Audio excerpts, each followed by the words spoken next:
Matchup between the Marquette Golden Eagles and the Seton Hall Pirates. Well, Marquette has only lost one game in the last month, while the Seton Hall Pirates, it's been a bit of a different story. They have struggled left and right, haven't exactly found their groove, but the Golden Eagles here tonight look to take another Big East game and improve to 7-1 in conference play and 16-3 on the season. Kristen, what are you looking for in tonight's game? Oh, after talking to Coach Tice yesterday, he was impressed with the way that they were able to have service aces and force service errors out of St. John's, but he wants to clean up the offense and the defensive end. So today, not having too many errors and being clean on the offensive end. Definitely, and Marquette is 16-5 all time against the Pirates. Absolute dominance. Yeah. What does Seton Hall need to do to defeat the Golden Eagles and pull off the upset? Well, I think they need to get more kills because right now they're undefeated on the season in kills. And then when they have a higher hit percentage, they're 11-1. Yes, indeed. And as you can see, Marquette is wearing the gold jerseys for Level Strong as he continues his fight with cancer. And they take an honor of him for the court here tonight. Yeah, it's really special, and all the teams around have been wearing gold for Lovell. I mean, both soccer teams have done it, even track and field this week. So it's showing their immense support for the Marquette's president. And obviously, cancer is such a tough thing for anyone, for any family, and we send our thoughts and prayers to the entire Lovell family. Indoor spaces on Marquette's campus, including here at McGuire Center. Thank you for your cooperation. The Big East Conference at Marquette University encourages and promotes good sportsmanship by student athletes, coaches, and spectators. We request your assistance by supporting the participants and officials in a positive manner. Any profanity, racial or ethnic comments, or other intimidating actions directed at officials, student athletes, coaches, or team representatives will not be tolerated and are grounds for removal from the site of competition. And as these teams begin to line up, we're going to take a quick step away as we listen to the national anthem. At this time, we ask you please rise and remove your caps as we honor America with the playing of our national anthem. Performing the anthem this evening is the Marquette University Pep Band.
between the Golden Eagles and the Seton Hall Pirates. A Big East Conference match between these two squads here at a Saturday night. A little bit of a chilly night as well, getting a little bit of first taste of fall here in the 414. Oh yeah, I can't tell you that I'm happy about it. I mean, I love being able to wear my shorts and t-shirts, and now I've seen people wear parkas around campus, so we are officially in the fall-winter season. Yes, we are indeed, and I'm sure you can agree with me here. We appreciate it while the warm weather lasted, but all good things have to come to an end. Yeah, it's fun going into the fall season, but I'm ready for the latter half of this volleyball season. Indeed, as you can see on the screen here, we have the starting lineup being announced here for the Golden Eagles.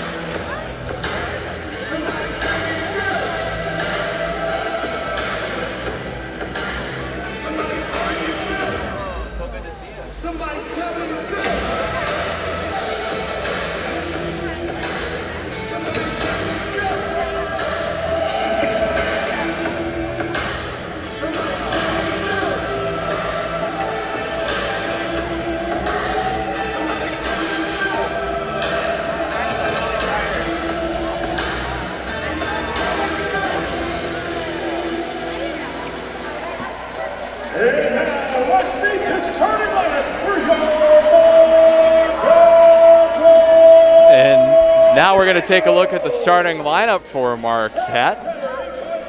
Starting off, we have setter Claire Mosier, 5'10" redshirt junior out of Waterloo, Wisconsin. And we have number 2, Hannah Vandenberg, the outside hitter, redshirt sophomore. And then we have the star of the Golden Eagles, number 8, Hope Wirch, graduate student out of Neenah, Wisconsin, but also this season made program history, being the first player to reach 1,000 kills and 1,000 digs, along with 150 service aces.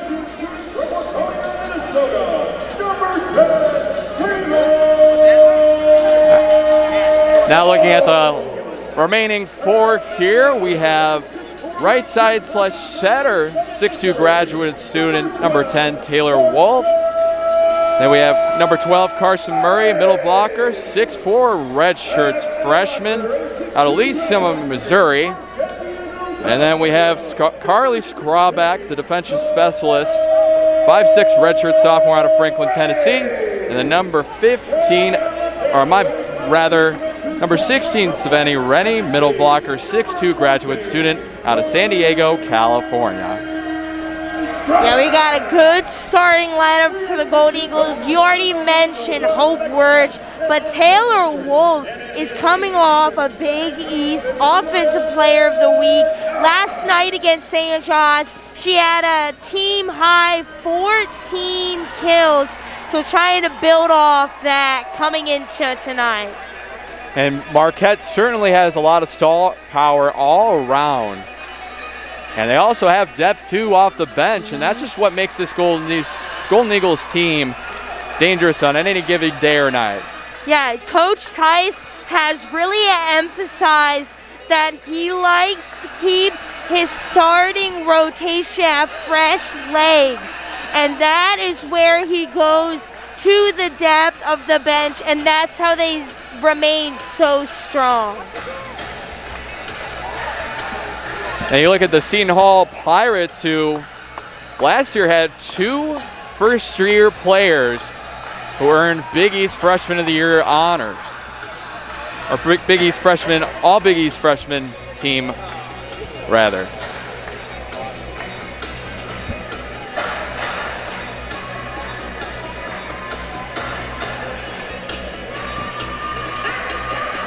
Serving the starting match, number 2,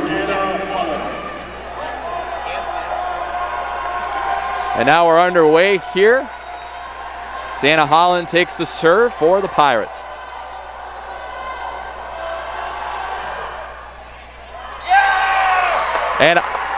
From my vantage point, that looked like it might have been an ace there. Great start right off the bat for Seton Hall. And Seton Hall needs to do that. In order to beat this Golden Eagles team, they need to stay strong and have the momentum. Yes, is there. Nice play there by Taylor Wolf to rebound quickly after that. It's been a common theme for the Golden Eagles so far this season. They've been coming out to quick starts. Yeah, and the thing is last night they came out, St. John's, it was a tight match, but they, in the first 2 sets, they were getting up in a lead like 19-13, and they let St. John's come back, so they need to establish a lead and keep going. Indeed. As Lucas there got the point for the Pirates.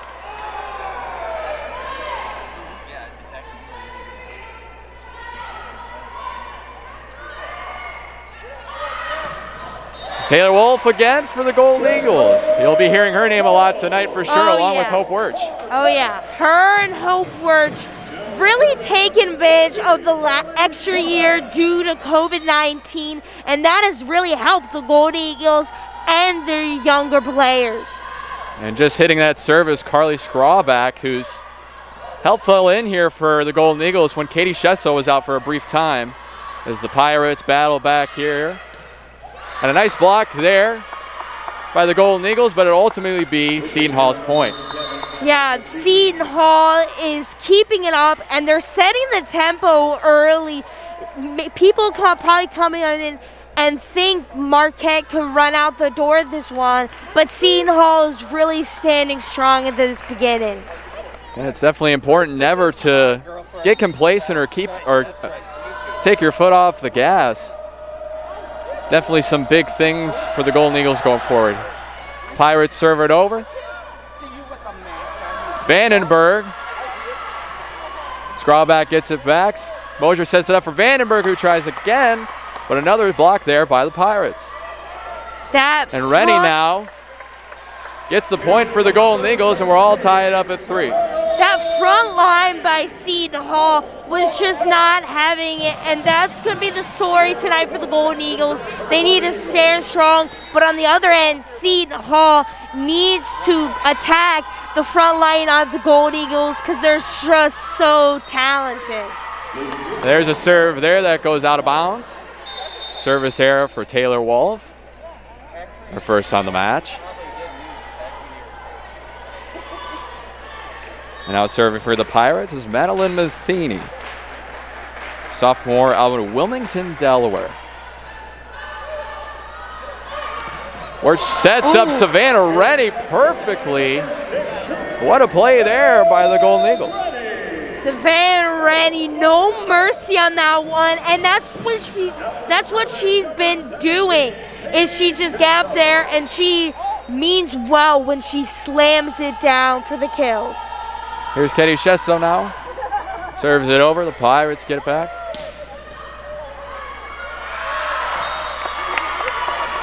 And point for the Pirates as they take a 5-4 lead now. And so far it's been a relatively back and forth start for both squads.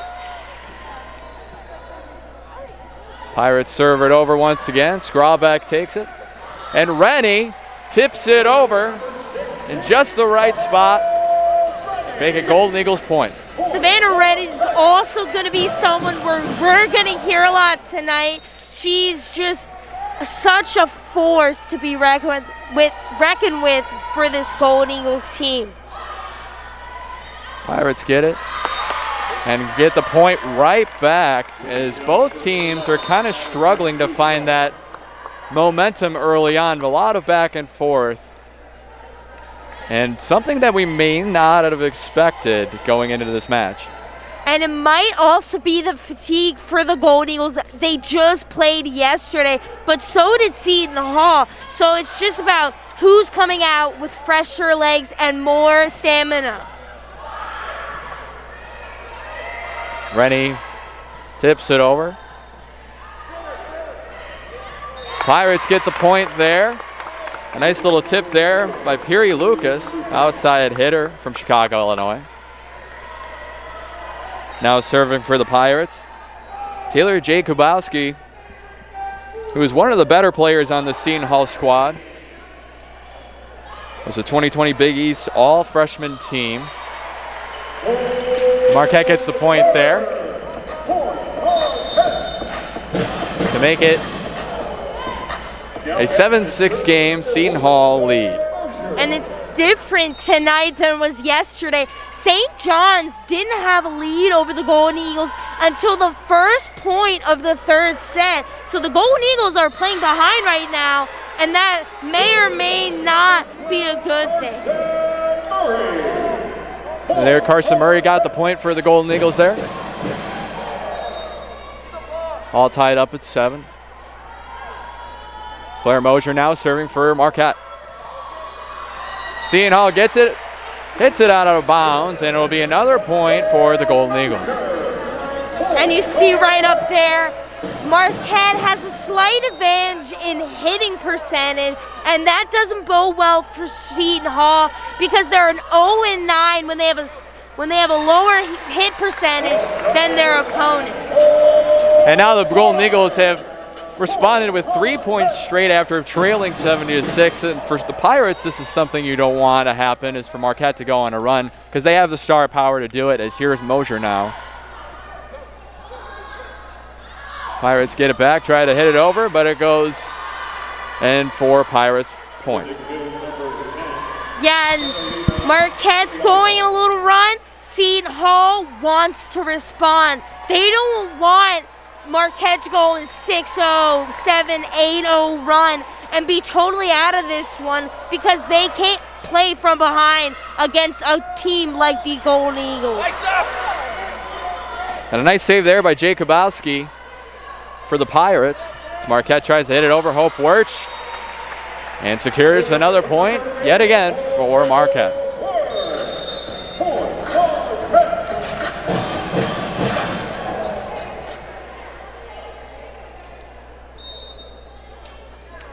Wirch to serve for the Golden Eagles.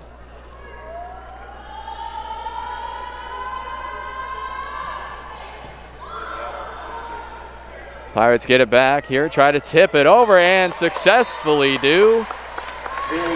Claire Mosier tried to get there, but just a split second short, and now Seton Hall is back within 1. And a nice little bit of a deceptive play there by the Pirates to kind of get the Golden Eagles off balance a little bit. And there again, the Pirates catching the Golden Eagles a little off guard. And not just there, but all night tonight, they've been catching the Golden Eagles off guard, and now Seton Hall is going to want to try to go on a run of their own. Mosier sets up Wolf, and she gets the point for Marquette.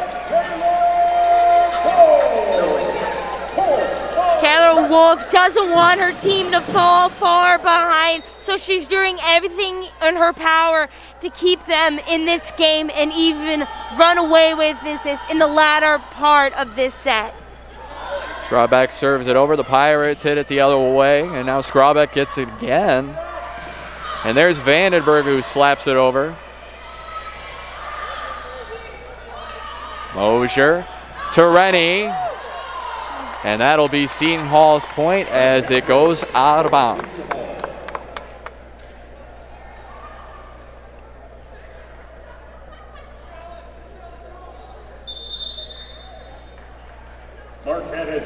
And Coach Tice will challenge the call. I couldn't quite see from my vantage point if it went out of bounds or not, but from up here it did seem like it did go out. We'll have to see the replay. And this is what Coach Tice does. And he tries to challenge. This is what happened yesterday. St. John's went on a little run. He challenged. It went overturned. And then the Golden Eagles went ahead and went on a run of their own and went out to close the second set. And correction there, I thought they were challenging whether it was in or out, but actually they're challenging here to see if Reagan Murray, number 13, touched that ball. Thankfully, I'm not a volleyball coach because obviously I had that wrong, but Tice, great eye there. And it's really close. You can kind of see the tip of her finger move. That's just going to be a really close call for the officials.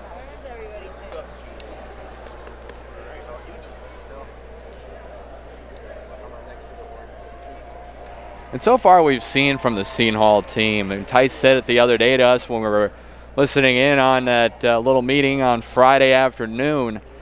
He was saying how the Seton Hall Pirates are more of a finesse team, while the St. John's Red Storm are a team that kind of just comes right at you. And the Storm beat Creighton earlier this season, who are currently ranked number 19 in the nation, while the Pirates, they don't really have any notable victories. They're 2-5 in conference play. So they do need to find that identity. And like Tice said, that's more of a finesse kind of style to beat teams that are as talented as Marquette or even Creighton. Yeah, exactly. And St. John's showed that they could have took the game from the Golden Eagles yesterday, and they're just a very talented team. They came out and they were ready to go. But Seton Hall, as Tice said, is a totally different game plan, so that might be why they're having a slow start. Indeed, and the call there will stand. It'll be the Pirates' point, as Tice tried to get the challenge, but ultimately comes up short. And it was a good challenge. We looked at it. It was very close, so that's a good challenge. And even though they lost it, good eye by Coach Tice. I definitely agree with you there, Chris, and I do think it was a good challenge there by Tice, and great eye. I mean, from our vantage point on this TV screen right in front of us, it did look like that Reagan Murray may have tipped that ball, but nonetheless a close play and ultimately not enough to overturn it. Seton Hall serves it back over. That's an ace. That was close, right at the edge of the line. Marquette just couldn't play that. Here we go. Seton Hall again is going on a run of their own. That's Chala Benji who got the ace there. Serves it over again. Mosier to Rennie, who gets the point back for the Golden Eagles. And that might be what they need to start going on a run. Coach Tice might want to try to call a timeout, tell them, hey, this is the game plan, this is how we're going to have to execute it. Don't worry, stay true to Marquette Volleyball, because that's what ultimately made them successful last night. And uncharacteristic serve there by Taylor Wolf. She got a lot of power on that one, and that's a service error for her. I believe her second on the night. And it just seems that Seton Hall has Marquette flustered, and this might be the story of the night. So Marquette is going to have to try to stay calm. Don't worry about what Seton Hall is doing. Just focus on Marquette Volleyball. And Seton Hall responds, giving the Marquette a point right back with another service error. It's a tale of the service errors tonight. Pirates try to hit it over, but Marquette blocks it. Deflected there, it'll be Pirates' point, as Svetlana Ilieva gets the point there for the Pirates. Ilieva, outside hitter, sophomore out of Sofia, Bulgaria. An international player on the Seton Hall squad, and not the only one. Wolf saves it there for the Golden Eagles. What a play there by Shesso to save it. Pirates respond right back as Matheny gets it back up in the air. Now Scraw back. Wirtz tries to hit it, and the Pirates try to defend it, but ultimately ends up being a Marquette point. Great effort all around on that little series of plays between both these teams. And now Rennie will serve for the Golden Eagles. Rennie with a little bit of a change up there. Wolf hits it back up. Shesso to Wirtz. And the Pirates can't corral it back, and they're now 15-14. Marquette leads.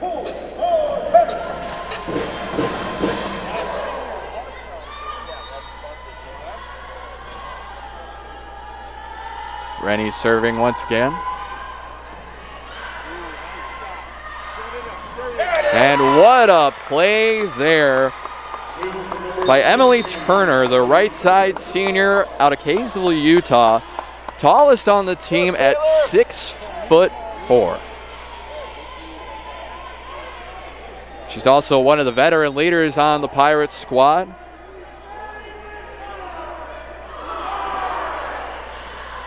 As Wirch hits it up.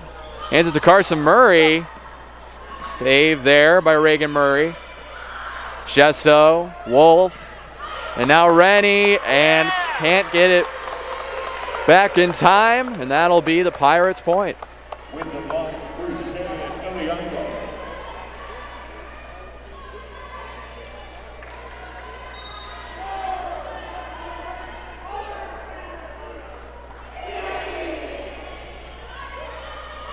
Wolf sets up Wirch, who gets the kill for the Golden Eagles, tying this one at 16. It's been back and forth so far. And just like last night, another tightly contested Big East matchup between the Golden Eagles and another Big East foe. Mosier hits it over.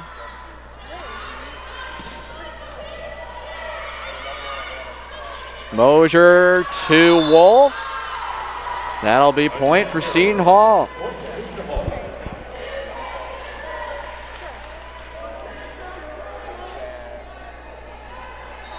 Ilieva gets the serve for the Pirates.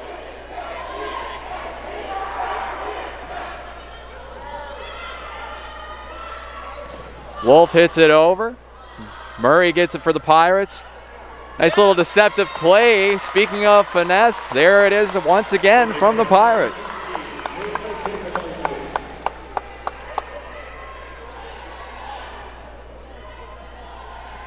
Ilieva will take it back once more.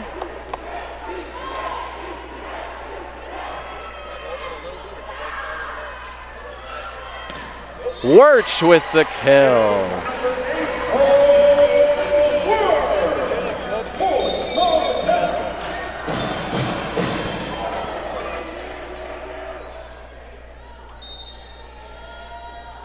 And now Wirch to serve.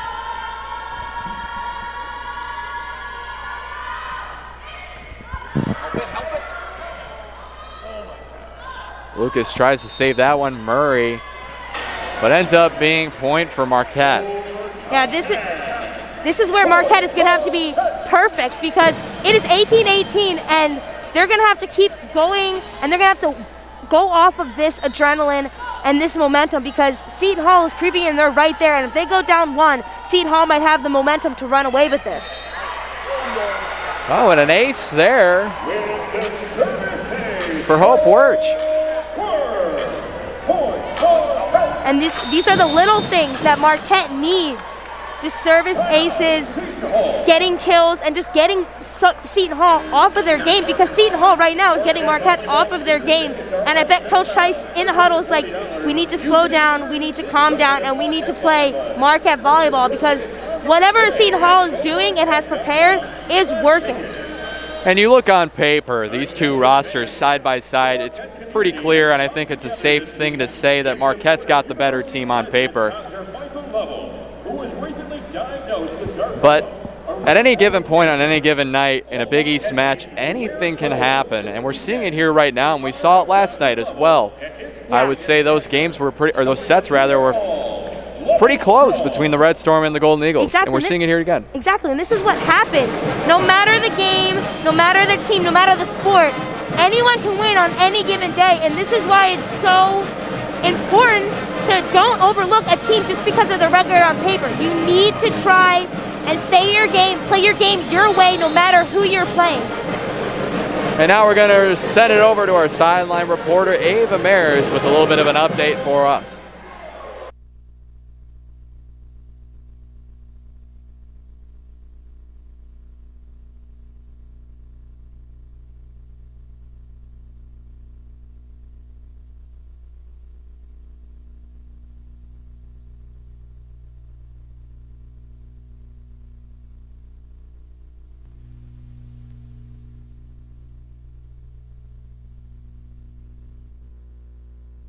serves it over and gets yet another ace.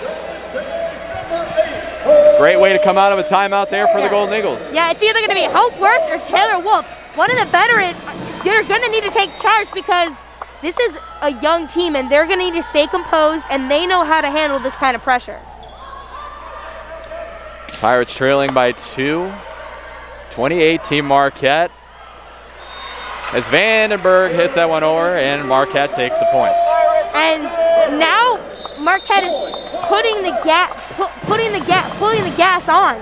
Now Seton Hall is flustered and they're off their game because Marquette has turned it around. They realized who their identity is, who they are, and what they need to do. And now Seton Hall needs to take a breath, and they're probably wondering, like, what the heck, how are we going to respond? Because we had them on their heels, we had them right there, but now they need to go, and they need to play their game. And head coach Allison Yeager for the Pirates takes yet another timeout here. She's in her 10th season as head coach with the program and has been with the Pirates program for the last 15 seasons. And she's done quite a lot for this Pirates program, but within the last couple of seasons in conference play since going 10-8 in 2017, the Pirates are 10-33. Far from an ideal, and I'm sure she would tell us the same thing. Yeah, exactly. And she's probably just wondering, what is going on? What are we doing? We need to get back on our game. But she is so experienced that she knows how to handle herself. And obviously the Pirates, looking comparison to Marquette, they don't have necessarily the same amount of star power, but they do have some young players, sophomores, Taylor Jakubowski and Svetlana Ilieva. Both those players who are on the All Big East freshman team last season are the young pieces leading the way for this new great Seton Hall team as we're back underway here outside the timeout. And Marquette gets another point, making it 22-18. And it's talent right here. This is what Seton Hall has. They have young talent and Marquette has old talent. So it's just the battle of the young and the battle of the veterans. Oh, what a play there by Taylor Wolf, who's just had a phenomenal day so far, phenomenal weekend so far for the Golden Eagles, along with Hope Wirtz, just as you would expect.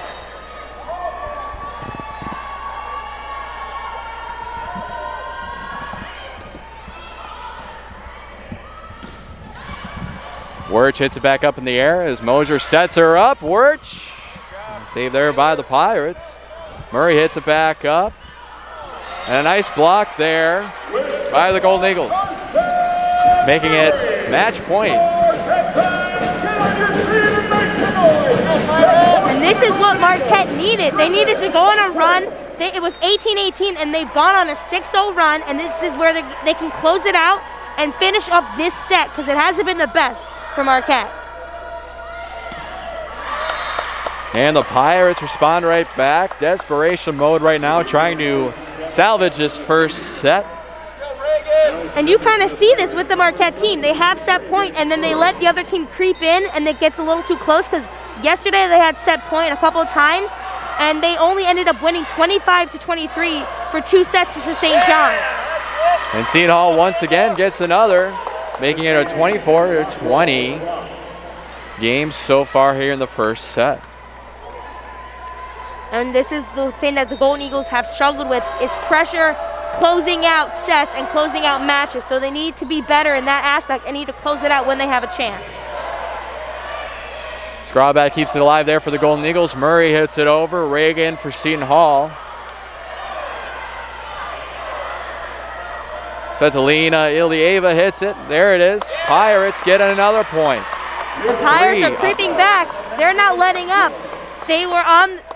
Now they have Marquette on their heels because Seton Hall's creeping up. They were on their heels, and now Seton Hall is doing it again, getting Marquette flustered, and Marquette needs to respond here if they want to win this set. Hope Wirtz. Mosier to Vandenberg. A nice save there by Murray for the Pirates. Athene hits it. Athene again. And the Golden Eagles are able to keep it alive. Vandenberg. Ilieva tries to save it for the Pirates, but Marquette takes the first set there. And now we're going to send it over to our sideline reporter, Ava Mayers, who's going to give us a little bit of a recap of the action thus far. Ava, take it away. Taylor Wolf is a name you'll be hearing quite a bit, as Tyler said previously. The graduate student is a transfer from Green Bay, and at Green Bay, she placed third in individual kills in program history. She has become a key player on this squad. Another transfer student, Savannah Rennie, has also made her mark on the court. She is from the University of California, where she played 5 seasons. Also a graduate student, she has too become a major key player. As you can tell, after this first set goes to Marquette, and these players have done a great job. Now back to Tyler and Christian with the play-by-play.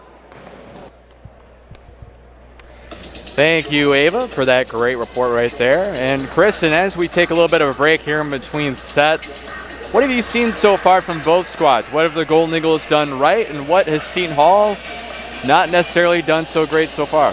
I think Seton Hall hasn't done a good job of responding to pressure. I mean, Marquette went on those runs, and they were able to have the 6-0 run that they had at the end, and Seton Hall didn't know how to respond. They got a little flustered, and Marquette is just doing really well with the kills. I mean, they have a little trouble on the serve, but right now their kills are really helping the Golden Eagles in success in the first set. And going ahead, what do you think the Pirates, which players in particular, obviously have Svetlana Ilyeva and Taylor Jakubowski, we're kind of leading the way, but is there any wild card player that you're looking at to step up for the Seton Hall Pirates? Or is it more of a team thing that they need to kind of figure this thing out together? I think it's a team thing. I mean, you said that they have 2 freshmen, first-year all-team last year on Big East. They need to rely on each other because they're a young team. There's obviously some players that stand out, but they need to do a team effort. This is a team effort if they want to beat Seton Hall. Indeed, Kristen, I completely agree with you there. But then looking at the Golden Eagles, you obviously have the big 3. You have Hope Wirch, Taylor Wolf, Savannah Rennie. But then going off of that, you kind of have some nice pieces this year that have stepped up in Carly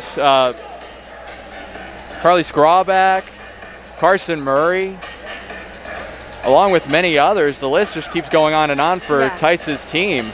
And that's just a testament of what he's accomplished for this program. Exactly, and he has the big 3, but also Hope Wirch and Taylor Wolf won't be here next year. So he needs to start looking at who can really take the next step for this program and really lead them to success, and that's Carly Skrawback, Carson Murray, and a bunch of Claire Moser. There's so many players that can take the next step for the Golden Eagles and go in the footsteps and take over the reins from Wirch and Wolf. And you just mentioned a name, Claire Moser. She's obviously going to have a couple more years of eligibility here with the extra one from COVID. So she's one of those players going forward that'll probably be the next generation to lead this team. I know in the past we obviously had players like Jenna Rosenthal and Allie Barber, and it's extremely tough to replace star talent like that. And Tice's ability to find these players and bring them into this program and committing to the program, that's just something that you got to give him a lot of praise for, because that's just not an easy thing to do in collegiate sports in general. Yeah, exactly. And he's just shown what a true coach he is. He knows how to lead his players, and his players have confidence in him, and that's what makes it so great, is that he knows what he's doing, and they feel that he's doing the best job for them and for this program. As Wirch gets the second set underway here. Matheny hits it over. Mosier sets it up for Vandenberg, who gets the kill for Marquette. Yeah, Hannah Vandenberg right there, also a top player for this team, and coming right out of the gates, they need to put the pressure on Seton Hall. Hope Wirch with the service error right there. And, you know, obviously a player of her caliber, that doesn't happen very often, but with the amount of games that this team has played recently, fatigue certainly plays a factor with the amount of swings players like her and Taylor Wolf are getting. Yeah, and that's something that, especially in the Marquette Invitational that they had a couple weeks ago, that's something he preached, is fatigue and keeping their legs fresh, because in the latter half of the season, and even if they go to the NCAA tournament, they're going to need their top players in top shape. Marquette gets the point there, and you mentioned keeping their legs fresh, but how about their arms? You know, a lot about volleyball is all about hitting that ball, and after you do it so much, I don't think people really realize how tiring it can get once that it all adds up, game after game after game. I agree. And especially when you have back-to-back games so often as they do. They just came back from last weekend they had a 2-game road trip. They played Creighton and they played Providence, and 2 games in a weekend is a lot, and this is happening again. So it's not as spread out as some of the other sports have. So that's a disadvantage that these players have, especially so young. And a nice play there from the Pirates. Rockwall with the kill, making a 3-2 match here in set number 2. Marquette with a little bit of a stronger start so far compared to set number 1. But the team that scored first in the last set was the team that ultimately lost, so maybe we get a little bit of a reverse role play here going on. Yeah, we'll see. I mean, both of these teams have been hot or have been pushing the gas, especially Seton Hall. It's coming in as they were severe underdogs, so showing that they can play with anyone no matter what the day is. They just need to play together and have the right feeling and right momentum in their favor. As Wolf tries to hit it there, and that will be Marquette's point as Seton Hall. Ilyeva hit that one out of bounds, trying to save it there.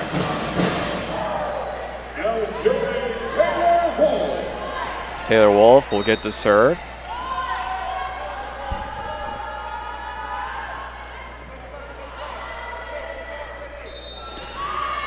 And a point Marquette there is double contact from the Pirates.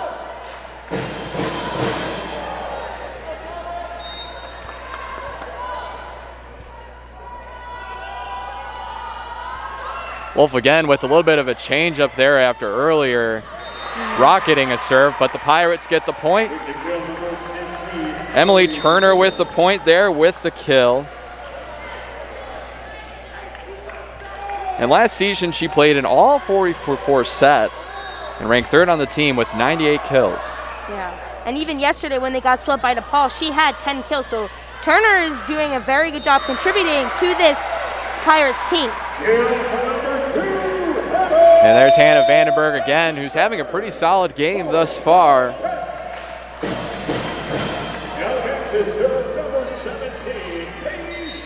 Vandenberg, 3rd on the team in this match so far with 5 kills.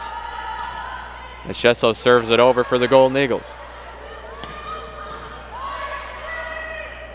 Wolf sets up Rennie, who gets the point as Reagan Murray for the Pirates tried to save it, but ultimately could not, and that makes it 7-3 Marquette here in set 2. Yeah, and that just shows that they're going on a run. They said, hey, the first set was a fluke, we didn't do what we needed to do, and now they're pushing it, especially on the offensive end. They are just hitting it constantly in the holes and getting Seton Hall kind of flustered and off their feet. And once again, Emily Turner with the kill there. As she's mentioned before, she's one of the veteran leaders for this Pirates squad. Senior out of Kaysville, Utah.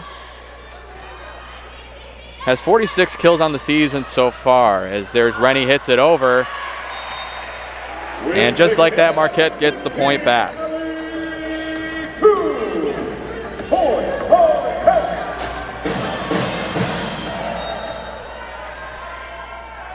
Rennie now with the serve.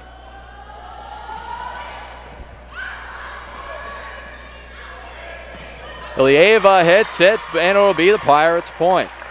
Believe deflected off a hand of a Marquette player there. Ilyeva has just been having herself a game. She's been just showing, hey, I'm here, and she's kills after kills, and she's helping Seton Hall and dominating what has been a really tight game. And Jacobowski with the serve for the Pirates. Marquette hits it back over. Oh, and an interesting play there by Jacobowski. A nice little finesse play. We keep saying it time and time again throughout this broadcast, but that even surprised me up here. Yeah.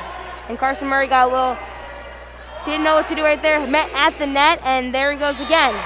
Seton Hall getting them flustered and out of character.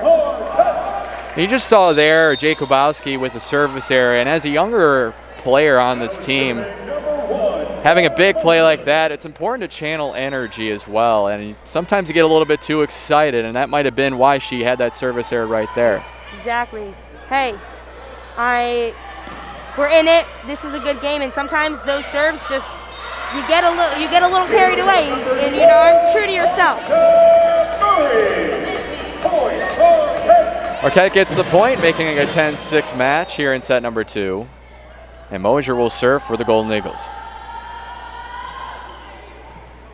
Ilieva puts it up. Ilieva once more. Scraw back to Wirch. Ilieva, nice save there. Ilieva again. And Scrawback unable to corral it there, giving the Pirates a point. And now the Pirates have gone on a little run of their own. This is what happens. Marquette goes out, and now they're coming back. Ilieva is really starting her dominance. I mean, that's another kill for Ilieva, and she's just really carrying this team right now. And it just seems like Marquette can't seem to pull away from the Pirates right now, as they're hanging in there as much as they can. As there's Wirch off her head after she hit that ball, and that'll actually make it Seton Hall's point. An unfortunate play there. That front line for Seton Hall has just been dominating all night. I mean, Wirch tried to get it, and they're just right there waiting for the Golden Eagles. Scrawback. A nice save there by Shesso as Wolf hits it over. Lucas tries to hit it back, but a nice block there by the Golden Eagles. Murray puts it up. Save there by Mosier. Wirch hits it over. Murray again for the Pirates. Set there for Lucas, who gets the kill. And now it is a 10-9 game here in set number 2. Harry Lucas right there. That was a really good play by her. And now Seton Hall in their favor. And even right there, Marquette, uncharacteristic, just follows the ball, thinks it's not going to go, and then boom, right there. Service ace. And a good call here by Coach Tice to take a timeout after they were up 10-6, and Seton Hall storms back with a quick 4-0 run to tie this match all up at 10 here in set number 2. Kristen, what have you seen so far from the Golden Eagles and from Seton Hall? I think right now, for Seton Hall, they're getting a good amount of service aces. I mean, they're getting Marquette off their feet. I mean, right there you saw by Lucas right there. She hits it. That's what they're doing. Their serves are what is really carrying this team. For Marquette, it's the kills. It's getting it into the open space. I mean, that's where they hit it into the open space where Seton Hall can't return the favor. Yeah, and you mentioned kills right there. Marquette has the lead 25-19. And we're now going to send it quickly over to Ava Mayers, our sideline reporter, giving us another update here in the game thus far. Ava? To do an in-depth dive on player Carson Murray. She's just a redshirt freshman, and this is really her first time really getting this court time after a COVID season last year. Speaking to her the other day, she mentioned how important it is to have these veteran players to look up to. She said she trusts them to not only help her on the court, but also off the court with things like classes and places to eat and just friendly chemistry amongst the team. And so to have these players really take her in and bring her up, it's definitely affected her play on the court and made her a better player. And as we're back here, Taylor Wolf gets the point there coming out of the timeout, giving the Golden Eagles the lead once more. And coming out of these timeouts have been key for the Golden Eagles. I mean, stopping the momentum, and then they come out, and this has been beneficial for them in the first set. After they called the timeouts a couple times, they went on their run. So this is maybe where Coach Tice hopes that they can find a run of their own. Now Matheny hits it. Murray gets it back, sets it up for Wolf, and a nice block there by Fruche for Seton Hall. Yeah, Fruche, what a block right there. And that is their front line right there, showing no mercy. And that was just perfect timing right there by Fouché. So good play. And now Murray to serve once again. The 5'5" libero out of Rocky River, Ohio. As Wolf tips it over and gets the point for the Golden Eagles. A great play there by Taylor Wolf. And that's what I'm saying. They're hitting it in the little gaps on the floor where Seton Hall can't get to it. And that's what's making the Golden Eagles successful. And that was just a smart play by a veteran play, as I should say. That is, Hope Wirtz knows where to put it. Skrawback hits that one out, giving her the service error there. Kind of piggybacking off of what Ava just mentioned about Carson Murray, who's come in after a COVID season like she just said and has 1.5 kills per game and has a hitting percentage of .327 so far this season, which is, well, like in baseball, if you're hitting above 300, it's really good. Yeah, and as Coach Tyson, some of Murray's teammates, she put a lot of work in the offseason. She was looking at veterans, seeing how they played, and it's really gone to her advantage. Big East Defensive Player of the Week a couple weeks ago. She had 8 kills last night against St. John, so she's really put in this role in her second season with Marquette. That'll be point for the Pirates, keeping this match tied 13 apiece. And one of the other things that's important, not just from Murray's standpoint, but not letting a lot of things get to you. You make a mistake, you got to move on. And I feel like the mistakes that have been made, service errors, and not getting there and letting the blocks and the kills from Seton Hall get to them, that's what's making Marquette a little flustered. I can see it in their body language. They're upset with themselves instead of just letting it go and moving on. Ilieva hits it back. Vandenberg pops it up for the Golden Eagles. Rennie hits it over, but it's out of bounds, and that'll give the Pirates their first lead in set number 2. That's an unusual stat. It's been so close, but they haven't had a lead yet. That's kind of crazy to me, but for Seton Hall, they're going to want to piggyback off of this. For Marquette, they're just going to need to let these mistakes and just move on. Let them be mistakes and move on. Savannah Rennie with the kill there for the Golden Eagles. And it just seems like this set in particular is going in the direction where we might go beyond 25 points. Yeah, definitely seems like it. Because right now, neither team can set a run up.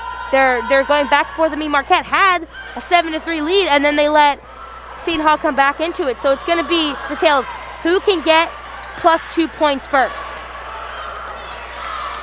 And Taylor Wolf just kind of hits that one over, trying to save it, and Marquette gets the point. Yeah, right.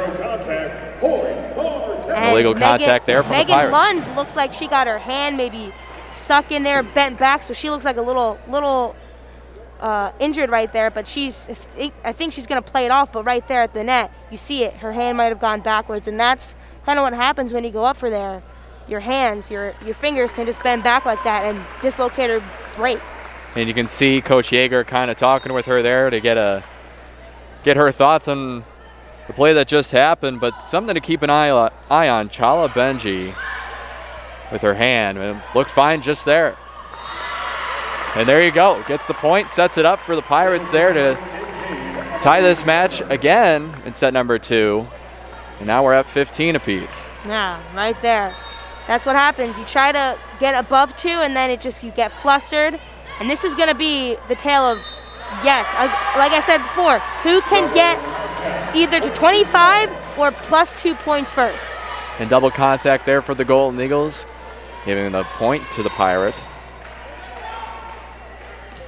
Rockwall with the serve. Skrawback with a little bit of an awkward hit there, throwing everyone off for the Golden Eagles. And now the Pirates take a 2-point lead. Here we go. The Pirates are going to try to start going on a little lead of their own right now, a little run. And this could be the turning point for this set if they can break away right here.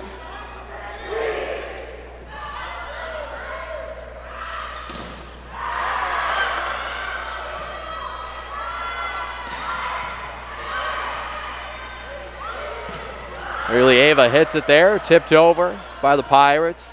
Wolf, Rennie. Turner tries to hit it. Skrawbeck tries to save it, but ultimately cannot And Emily Turner gets the kill. And here we go. Marquette again needs to take a timeout. Now Seton Hall's going on a run of their own, and this could be the turning point for them. They could keep going on this run and maybe even close out the set and get a set two victory over Marquette. And as we go into the timeout here, if I'm a Marquette fan, honestly, I'm not even that worried that they're down by 3 right now. But what does worry me a little bit is there a little bit of it lethargic play maybe so far in this set. And it just seems maybe fatigue has set in a little bit. Yeah, I think it is. And it's starting to wonder who is going to fill in on the bench roles coming in and the depth. Who is going to be able to fill in for the rotation players, and what Coach Tice is going to want to do to make sure that the starting lineup can really get a break and get those fresh arms and fresh legs, because fatigue seems to be setting in. Yeah, and I think it's important that Marquette lets their best players be their best players. And we've seen a little bit of awkward plays, whether it was from Strawback or others, in the last few plays. And I think Marquette just needs to take a deep breath like they are right now and kind of recollect with each other and remind themselves that all they got to do, like they said last night, is play Golden Eagles volleyball. Yeah, exactly. And coming out of the timeouts the last couple of times, they've been able to go on some runs. So right here, they're going to need to start going on some runs, because Seton Hall can turn the corner and they can just take this set home. Chesso hits it up for Rennie, who gets the kill, and what a great response there for the Golden Eagles right out of the timeout. Yep, there you go, coming in. Savannah Rennie, you don't want her to get hot, because she got hot last night, and that is kind of what went well for the Golden Eagles, is they got her involved, and she kind of took over. Rennie with the serve. Tried to set up Ilieva there, but it'll be point Marquette. And now Marquette, just like that, pulls back within 1, quickly erasing that Seton Hall 3-point lead. Exactly, and Kagla Benji, that was a bad set by her, so that might be a tale of, is there a hand getting in the way of her play? Wolf sets up Murray, who gets the point for Marquette. Nice little tip there from the redshirt first year. Carson Murray right there. She's getting involved. She's starting to heat up a little bit, and right out on the front line, that is just a talented player and a good play right there by Murray. And on the other side, Murray tried to set that one up there for the Pirates, but teammates couldn't help her out, as that's point Marquette. Yeah, and there, Shala Benji again tried to get it over and just couldn't. That either might be a hand, or she might just be getting into her head, because she's had a couple of back-to-back bad plays, but Shala Benji is just going to have to get out of her head and realize going to have to move up for the mistakes, but she might be talking with the trainers right now about what's going on with her hand. I think you make a great point, maybe inside of her head a little bit. I think this is something as a player that's a reality that happens to a lot of collegiate athletes. When you get hurt a little bit, knocked up a little bit, starts to get inside your head as you're just trying to play through it. But for her, she's had a couple of iffy plays, and maybe the best move for Coach Allison Yeager is to just let her take a little bit of a breather as the Pirates try to finish out this second set. And you see right there on the screen, they're taping her fingers, so it might be either a dislocation or she might have just spiked it a little bit, but that's something to keep your eye on, because if that's affecting her play going forward, Benji they might want to start rotating her out just in case if that affects her and her play.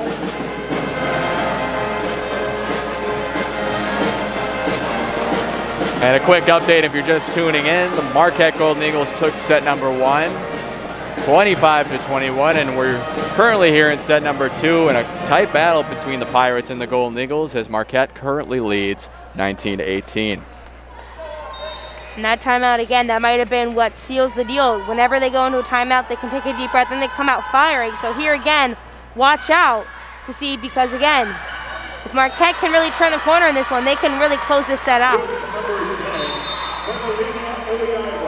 Ilieva gets the point there for the Pirates, tying this set number 2 for what feels like the millionth time. Yeah. It's been a lot of ties, a lot of lead changes, but This is going to be a fun final outing for this set. A nice save there by Skrawback. As Wolf hits it back for Reitzma. Pirates get the point. Throw Skrawback for a second there, and now the Pirates retake the lead.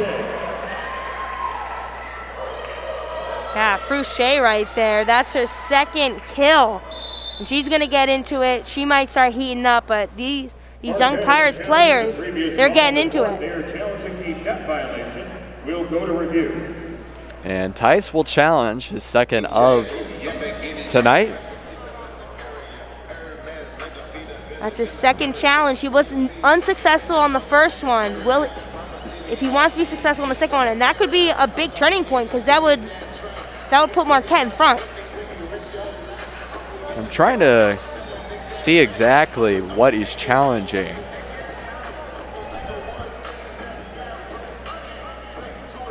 Here's right there. Yep.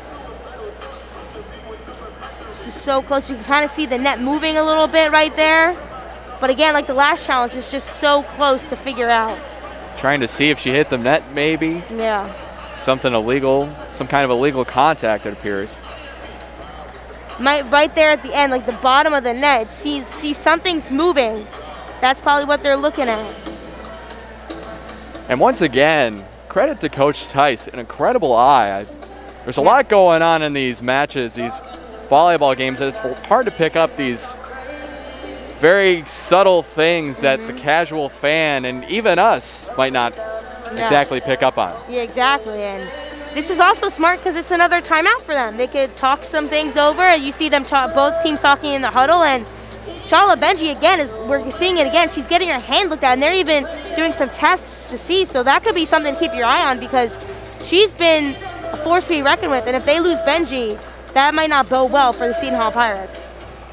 It'll be interesting seeing what the call is here because personally, I'm not sure if there's enough conclusive evidence to overturn the call. Because you can even see it. It's so blurry. It's just so. It might have been what happened to the other challenge. It was just unconclusive, but it's going to be interesting because that could be.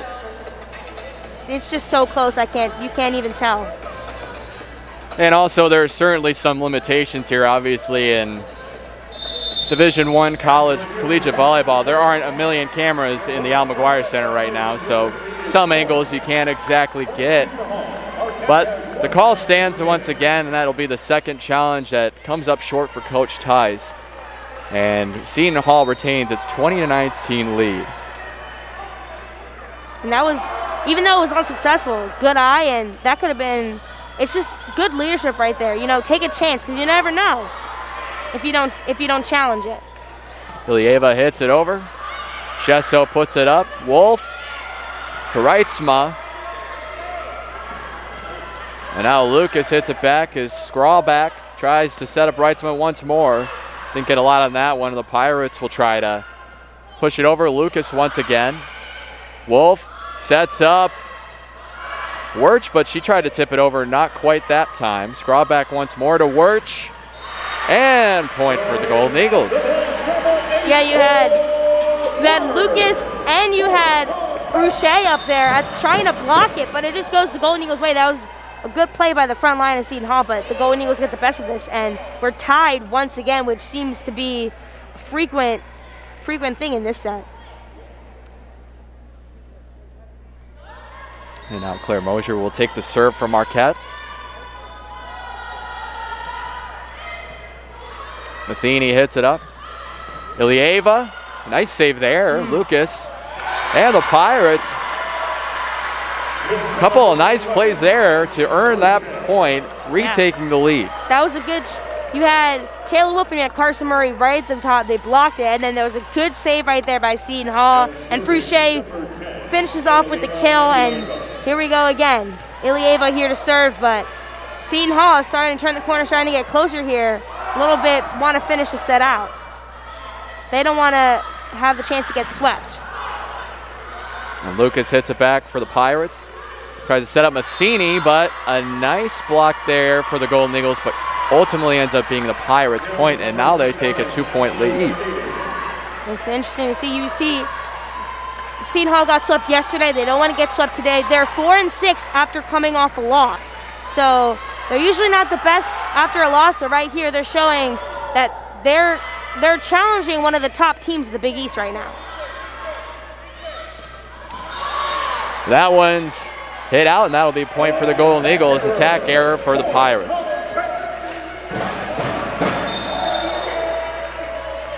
Now Wirch, probably one of the couple of players you want right now at the line for the Golden Eagles. Exactly. Murray hits it for the Pirates. Lucas gets the kill, and Seton Hall responds quickly right back and retakes a 2-point lead, and now is just 2 away from winning set number 2. Yeah, it was a good play right there by Perry Lucas, and Seton Hall seems unfazed right now. Marquette seems flustered and on their heels, but Seton Hall just has all the momentum in their favor. And a nice job there by Taylor Wolf. Got a lot on that one. Marquette pulls back within 1. And we said it earlier, this seems like a set that's going to go beyond 25 points. And at this point in time, it certainly seems like that. Sure holding up.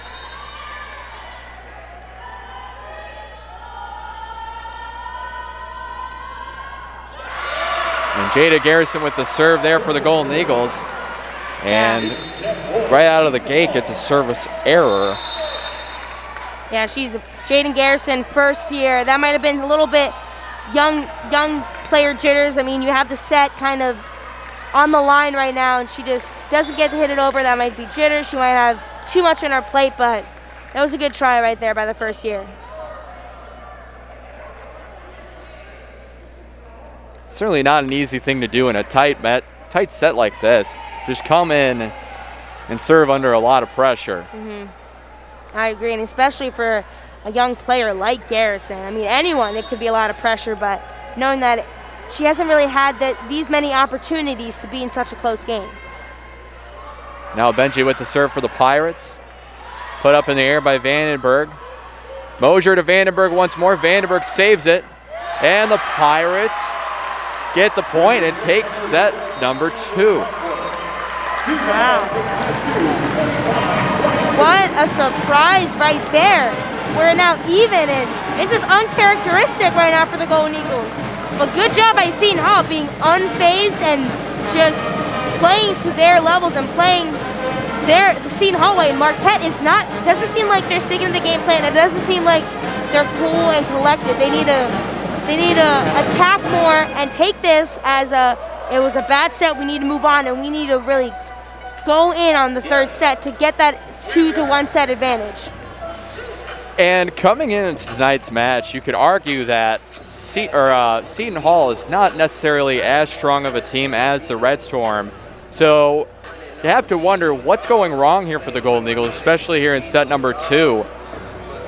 What were some key moments there that you saw where you noticed that this Golden Eagles team doesn't exactly have it right now?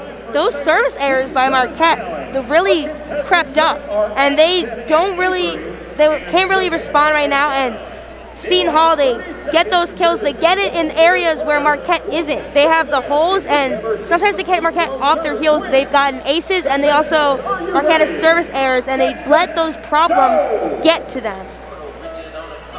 Then looking at Seton Hall, obviously you have these, like we've mentioned before, you have their star players like Ilyeva, Jakubowski, and even veteran players like Emily Turner who have really stepped up there in the second set.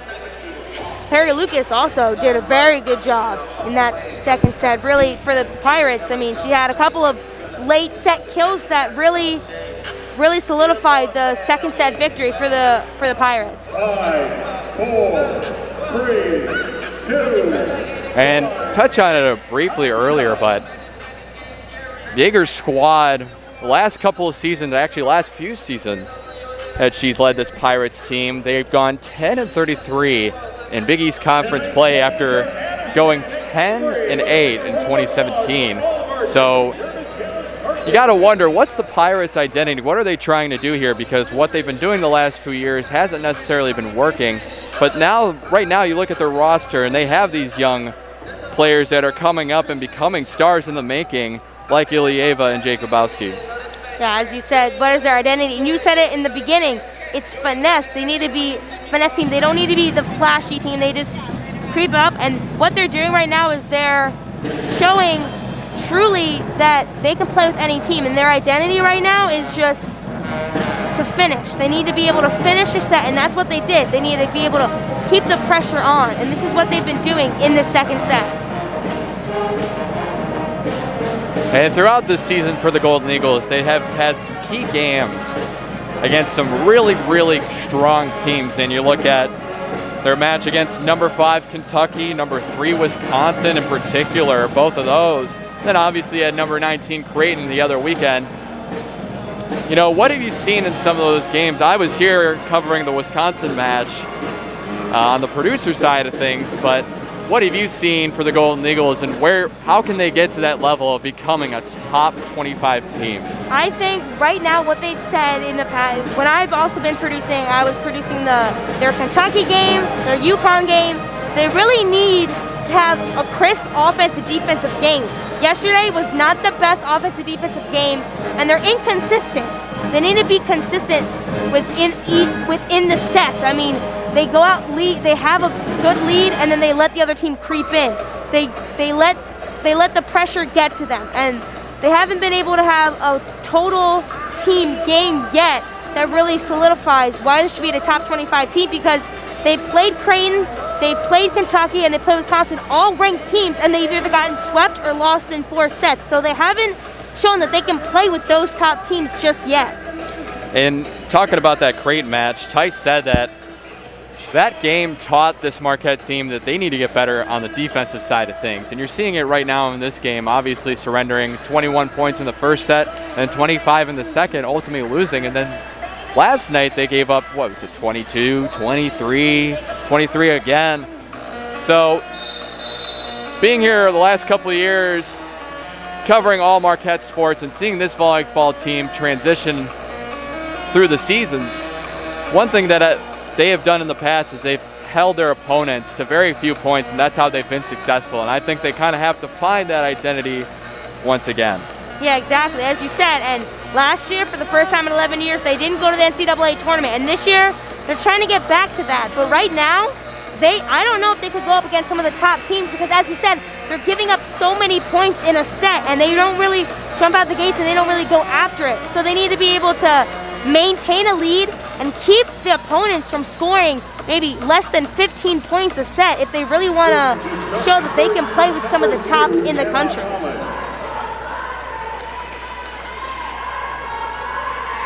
As we're here underway in set number 3, Lamakia takes the serve for Anna Holland takes the serve for the Pirates.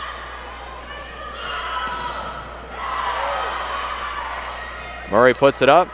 Lucas. Mosier sets up Wolf. Nice save there by Scrawback for the Golden Eagles. Wolf once again just tips it over. Murray. Timothini. Mosier puts it up. Scrawback back to Wirch. Murray once again, back to Lucas, and that'll be point for Seton Hall. Yeah. Perry Lucas, that was a great eye right there, and that was a back and forth set. Scrawback had that great save. Seton Hall had some great saves, and that was just back and forth volley right there. But once again, Perry Lucas finding the holes where Marquette isn't, and that's what's catching them off guard. Now Mosier tries to set up Murray, but a nice save there by Murray on Seton Hall. And Scrawback with another great save. Wolf hits it over, and another great save there by Murray.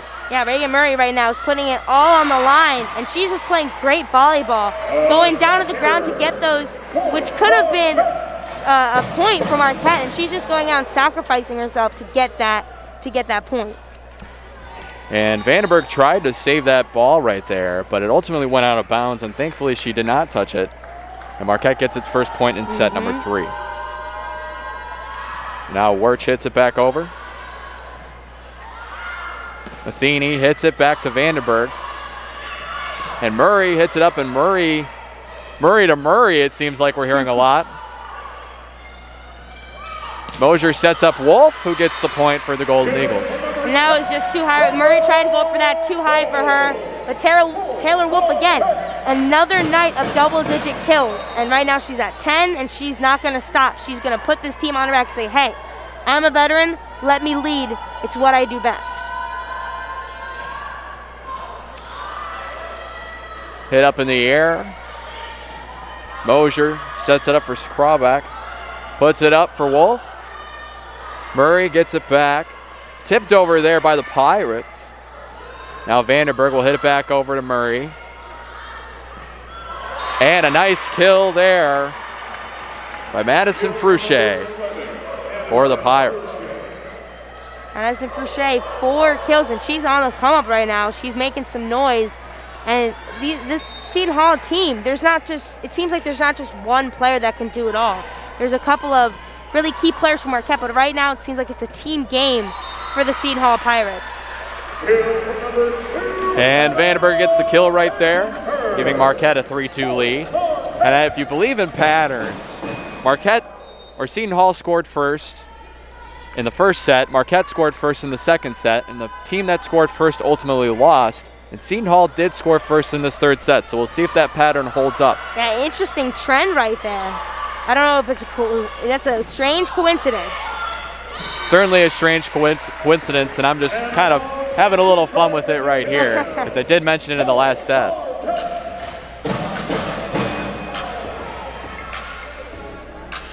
And now Skrawback will take the serve, and right now training staff is taking a look at Hope Warch, and her elbow appears.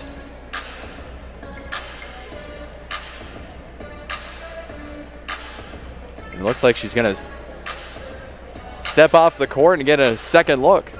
That's a story to be followed. Hope Warch is off.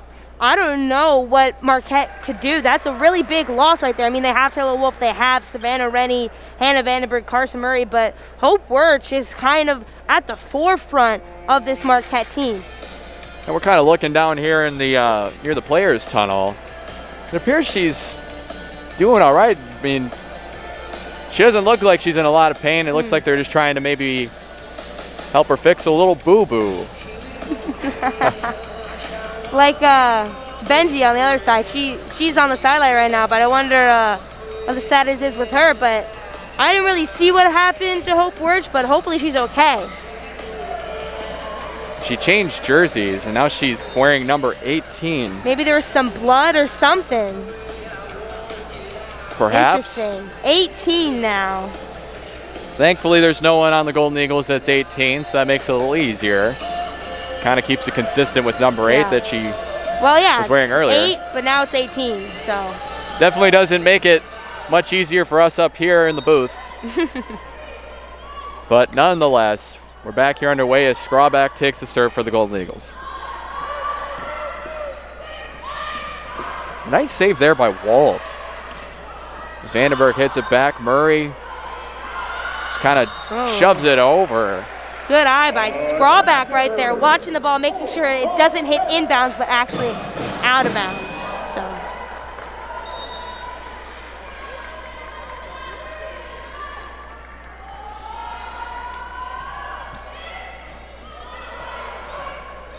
Set up there by the Pirates, tips it over, Vandenberg. Mosier, back to Vandenberg with the kill. Giving Marquette a 6-2 lead here in set number 3. And I'm looking at the trends. In the first set, there were 14 ties. In the second set, there were 10 ties. And both 5 lead changes in both sets. So kind of shows you how close of a match this has been. Now Mosier sets up Taylor Wolf, who kind of just pokes it over. Matheny hits it, Skrawback. Couldn't do much there. It's a great play there, great hit by Matheny.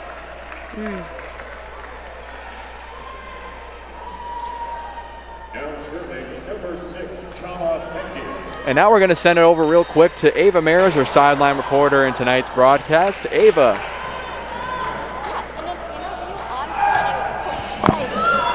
In an interview on Friday with Coach Tice, he stated that Seton Hall seems to be a pretty scrappy team defensively. but they can score and they can hit it from a couple different positions. So I think we'll have our hands full, and they sure do. Marquette does have their hands full. Seton Hall has been answering back quick, though Marquette's on a run right now. In addition, the head coach for Seton Hall is from the Milwaukee area, so Tice expected a handful of fans to come out to support Seton Hall, and that they did. But as Marquette just keeps leading, we'll send it back to Tyler and Christian for the play-by-play. Thank you, Ava, for that. Nice report there, as Taylor Wolf takes a serve for Marquette. Last point seemed to, Benji thought it hit off her foot. It was still in play. They still in play, but obviously the official saw that it hit the ground. Now Wolf sets it up for Rennie, who gets the kill. Oh, I'm sorry, rather that was not Rennie. That was Ellie Kuntz. This is exactly what Marquette wanted to do. Come out of the second set with fire, go on a run, and now Seton Hall needs to call a timeout to control themselves and get back in grip.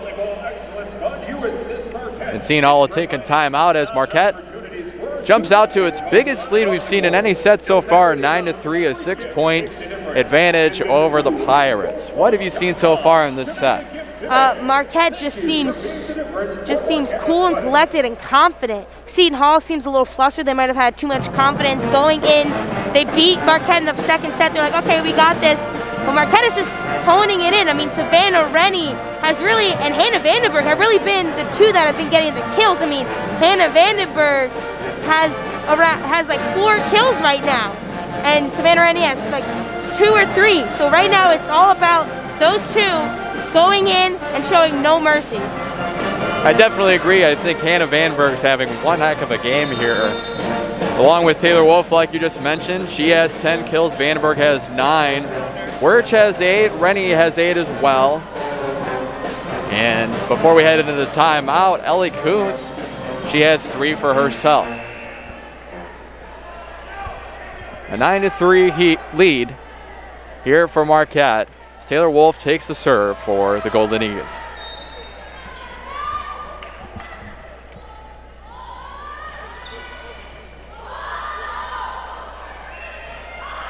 Turner just hits it back over there. Wolf sets up Rennie, who gets the kill. Rennie again. That's her 3rd of the set, and she just went up and firepower right down, and Seton Hall had no answer for that one. Wolf once more. Put up in the air. Matheny hits it. Nice tip there by Turner for the Pirates. Turner back over. Scraw back. Wolf sets up Rennie. And wow, she loaded that arm up like a cannon. Oh yeah, that Wolf to Rennie kind of duo right there. That was an amazing play by Rennie. 2nd back-to-back kills by Rennie right now.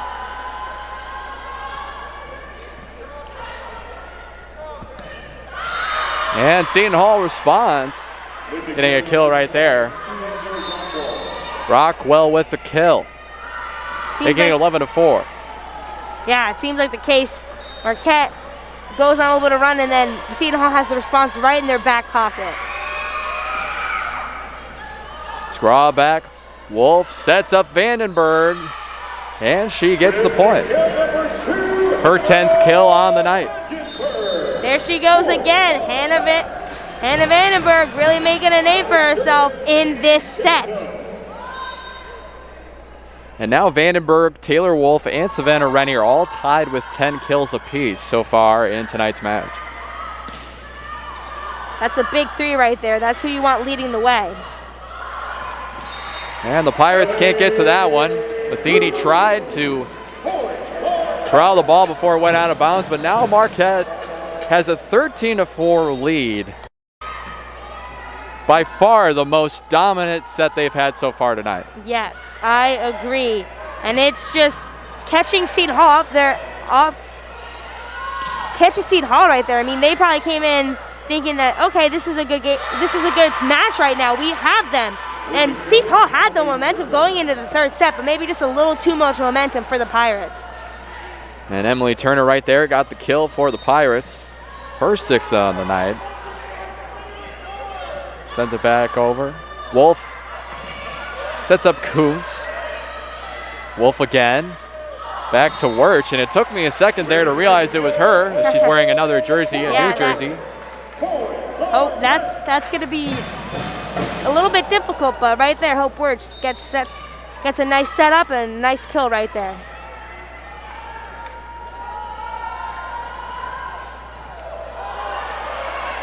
And a nice save there by Matheny to keep the ball in play for the Pirates.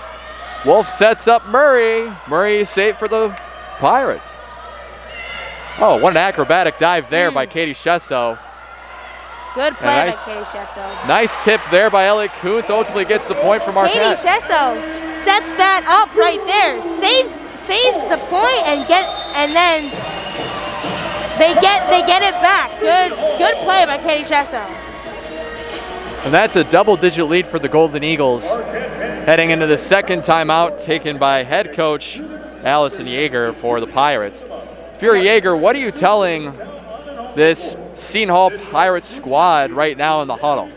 Say, hey, they've gone out and they've gone on a big run. We know what we can do. We showed it in the second set. Get back to what we did in the second set, what's been working.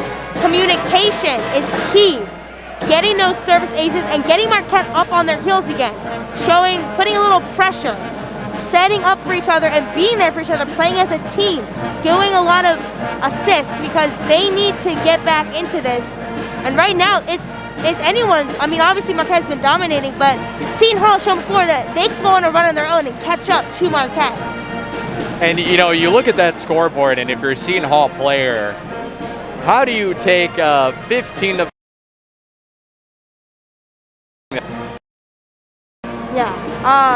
it is very daunting, but say, hey, we know what we can do and just get back to it.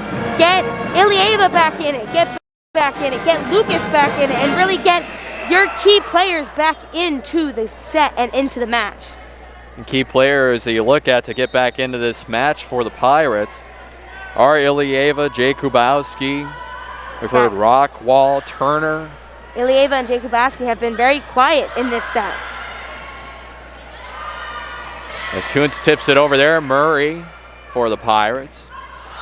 And Ilyeva gets the kill for Seton Hall. There, we said her name just at the right time, Ilyeva. We need her to get into it, and there she goes. She gets into it right there.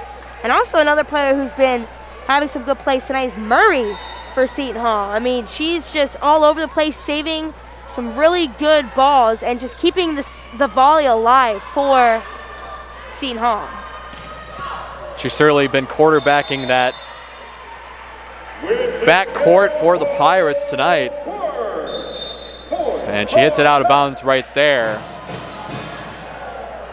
Marquette takes back its 10-point advantage. Claire Mosier will serve for the Golden Eagles. Now, Claire Mosier has been quite quiet tonight, but hopefully she can get back into it for the Golden Eagles. Oh! A nice effort there by Mosier, but ultimately can't save that ball. And another point here for the Pirates.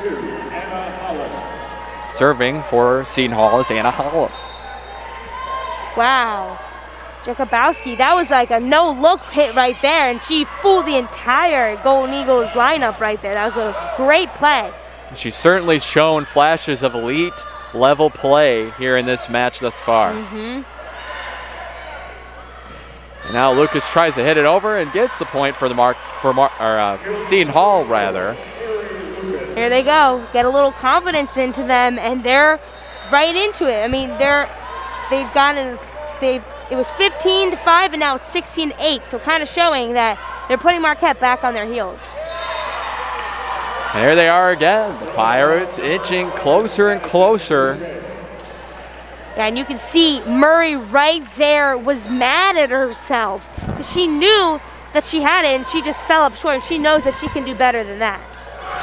And a service error there for Anna Holland. Kind of disrupts the momentum there for the Pirates and gives Marquette 17-9 lead. Now serving number 18, Hope Wirch. And even though there's not a lot of students here tonight, the band is really the band is really taking over the cheering and the playing. Like even after they play, their cheers are loud. I mean, I've been here producing, and they really take over. They really get into the heads of the opposing team.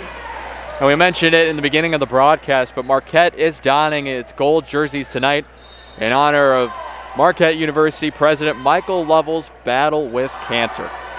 Yeah, just a great little tribute right there for the president who's done so much for this university and so much for the athletic program as a whole. And the athletic programs have responded. There's Lovell Strong wristbands that have been going around athletic players and key people in the university, and now most of the athletic the volleyball team is wearing gold. The soccer teams have already worn gold. So is the track team. So really showing how tight-knit the Marquette community it really is with each other. And once again, quickly, thoughts and prayers out to Lovell's family and Michael Lovell himself as well. As the Pirates hit over, and that is out of bounds, and that'll be a point for the Golden Eagles. Marquette right here, 6 more points and they get this third set victory. They kind of just want to show no mercy and don't even want Seton Hall to get back into this.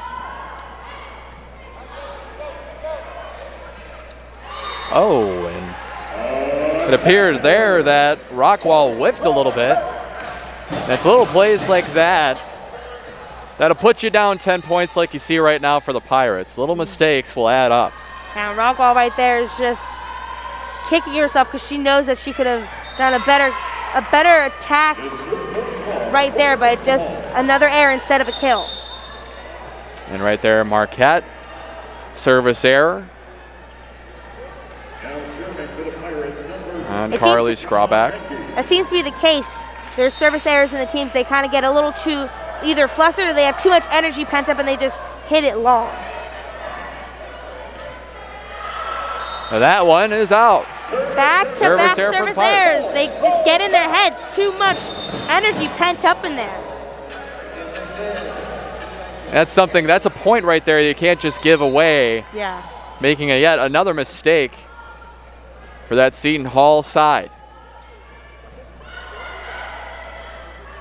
There it is, Turner tips it over and gets the point for the Pirates.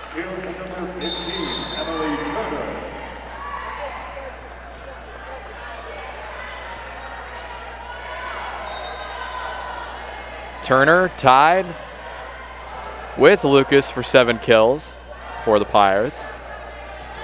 Yeah, Scrawback. Lucas has also been kind of quiet in this set too. Most of the star players for Seton Hall have been very quiet, but as we said at the top, or in the second set, Seton Hall has only scored 12 points, and that's what Marquette needs to do. They need to not let Seton Hall or any team get above 15, 16 points, because that's really what Marquette is known for, their dominance on the defensive end. And on that last play there, Vandenberg got the kill. Shesso serves it over for Marquette. Now Lieva hits it back. Wolf sets up a little fake there by Reddy. Kuntz, or Reitzma rather, hit that ball. Now Kuntz hits it. And gets the point for Marquette. There you go, Ellie Kuntz.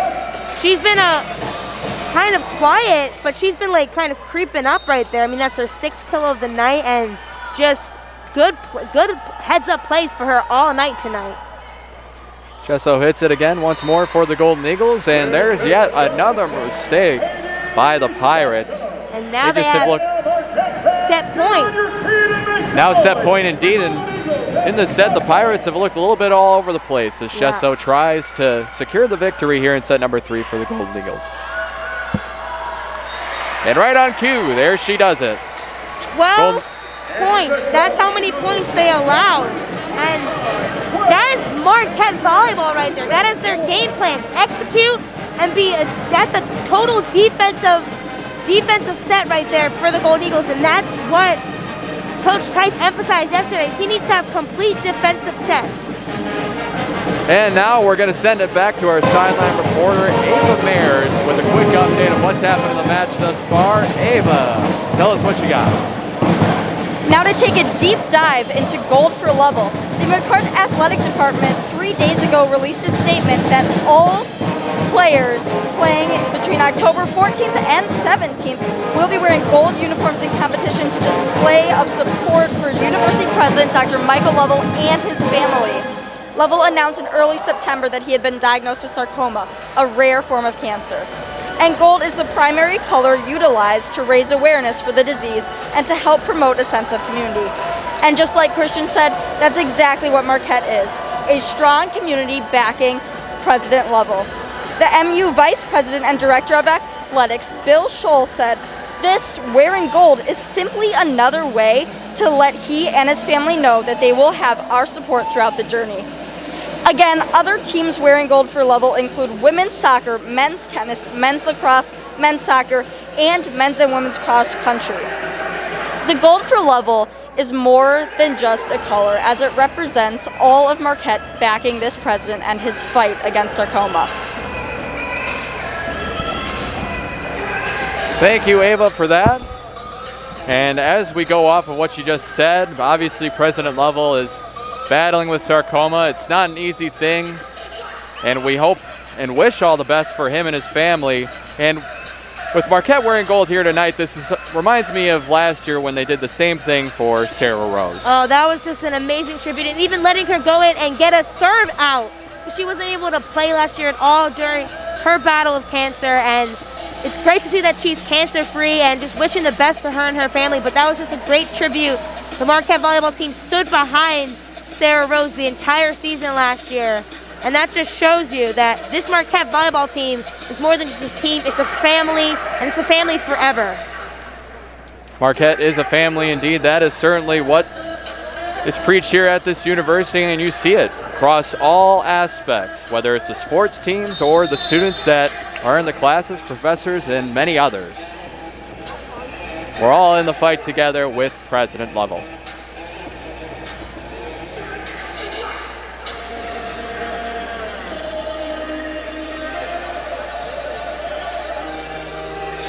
So as the Golden Eagles and the Pirates kick off set number 4 here, Kristen, what do you think Marquette needs to do to ultimately secure the victory? Exactly what they did in the third set.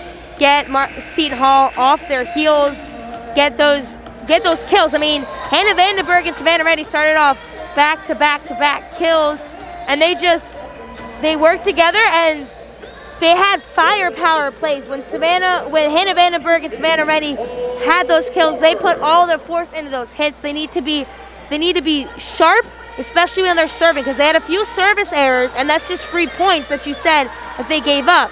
But they also need to make sure that they don't let Seton Hall, if they go on a big run, don't let Seton Hall come back into it.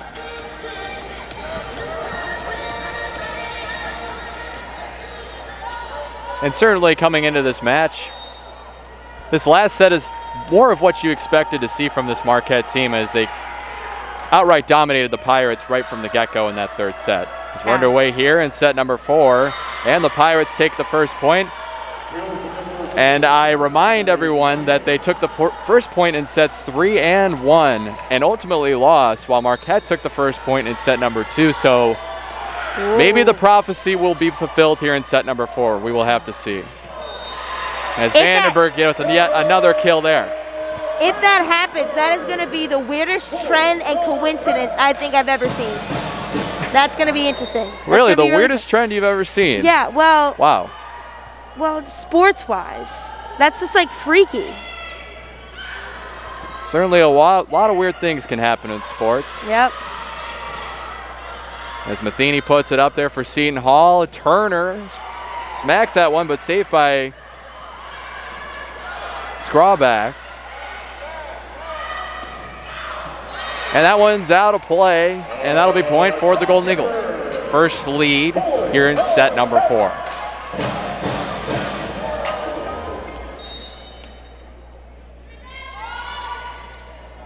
Scrawback with the serve.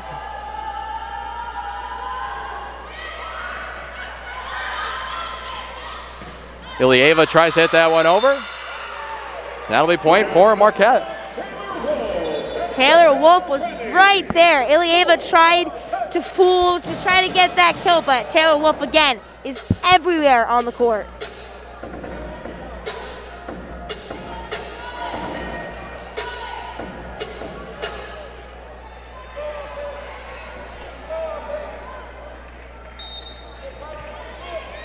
Skrawback once more with the serve. Murray puts it up. Ilievo gets the kill for the Pirates. That was a great play. Ilievo right there. Skrawback almost seemed like she wanted to go for it, but knew it was too late once it started getting close to the ground. She certainly got a lot of power in that arm, and we haven't necessarily seen it a whole lot tonight, but plays like that show you just how talented of a player she is. Vandenberg responds with another kill of her own. Anna Vandenberg has really come up in this last set. She really, in set number 3, she really made a statement for herself, and she's coming up now. Again, 12 kills on the night. And this is probably one of her best games that she's had this season. She's certainly having quite the night so far. Exactly. And so is Savannah Rennie. I mean, right there, just no mercy on that kill. That was an amazing play. Really got, as she said, really put all the force she had in that one. And Seton Hall takes the point there as Jaden Garrison gets the kill. Or Fouché, rather. We're serving for the Pirates is Anna Holland. And now Wolf.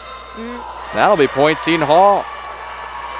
Yeah, that was just a silly interference for Taylor Wolf. I mean, she knows better than that. That's just a freebie right there for Seton Hall. And once again, we have another close set here in set number 4 as Rennie smacks that one and gets another kill. Yeah, that was a smack. But as you said, close. I mean, it was 5-2 Marquette, and now Seton Hall is getting back into it. But if it's another close set, we might be in for another long one. And I'll tell you what, Rennie certainly has dialed it in his last 2 sets, really just pounding the heck out of that volleyball.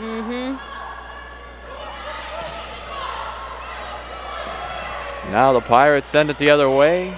Skrawback, Wolf. Rennie kind of tried to do a fake there, but fortunately was able to get it back, but it doesn't matter as the Pirates take the point. It seems like she thought someone else was going to go up for her, like one of the fake plays, but then in the air she realized that no one was there to execute it, so she had to do a little bit of trickery, but obviously Seton Hall wasn't phased and able to get the point. And it's play like that where you look at the Golden Eagles and what they've done so far in this game, and it's those little mistakes. It almost feels like that they're really just beating themselves rather than Seton Hall beating Marquette. Exactly, as you said, and sometimes they try to do some of the most flashy plays. Like some teams, they want to be flashy, but at some points you want to play boring. You want to play some boring volleyball. You don't want to be too flashy all the time. Sometimes simplicity is a winning formula. Yep. As Murray hits it up there as Lucas tries to tip it over. And it'll be point Marquette. Net violation for Lucas.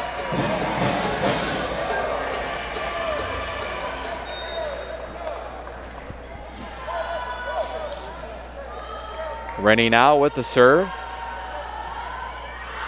And that one's out of play. That'll be a service error for Rennie.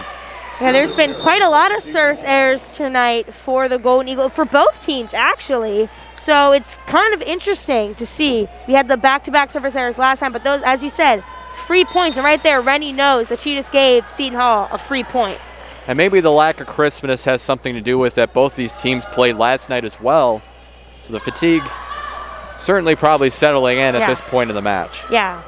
Marquette, 7 service errors, Seton Hall 6. So it's definitely been a little bit of a sloppy one. Wolf tries to set it up for Wirch. Just kind of pokes her over. That'll be point for Marquette. Attack error for the Pirates. That was a little funky one. Seton Hall thought it would be their point, but ultimately it goes to Marquette.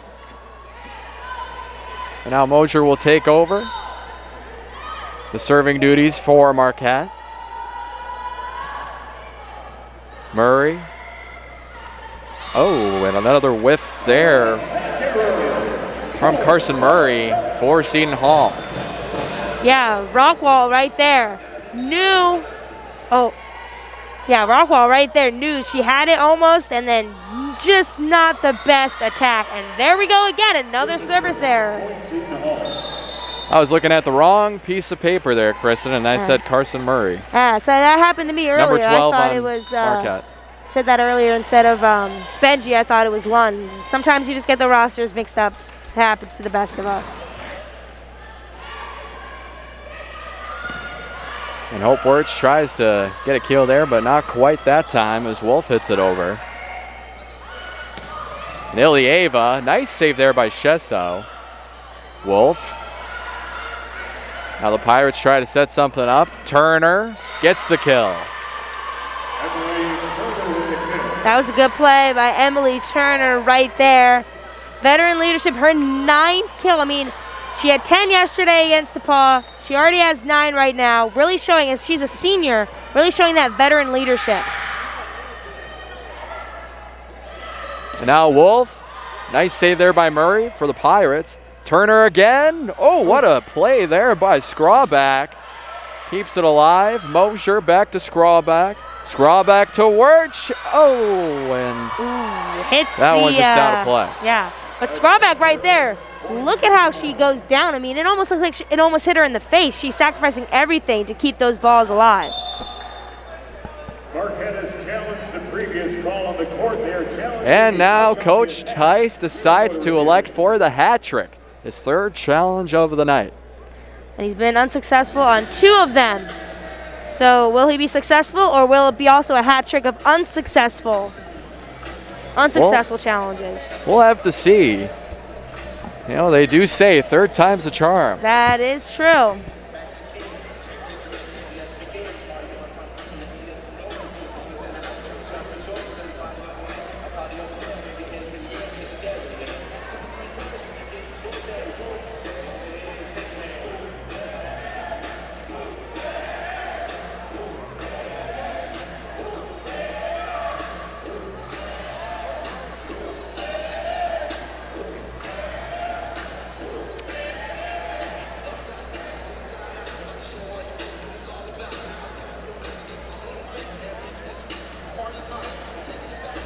And I'm kind of curious as to what exactly Coach is challenging. Yeah. I'm guessing that it's something maybe that has to do with whether the ball was in or out. Once again, we're both not The volleyball gurus up here, so we Yeah. don't exactly know the ins and outs to every little aspect of the game.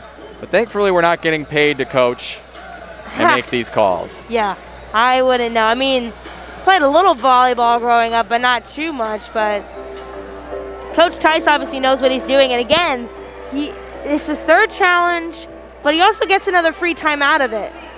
Like, both teams are coming in here, and that could be beneficial. And I know this is a little off topic, but the music selection tonight in the McGuire Center has been top notch. I'd have to completely disagree with you there, as Oh, okay. not exactly my taste, but for some, You don't like I guess it's Lizzo? theirs. Not a big Lizzo fan, are you, huh?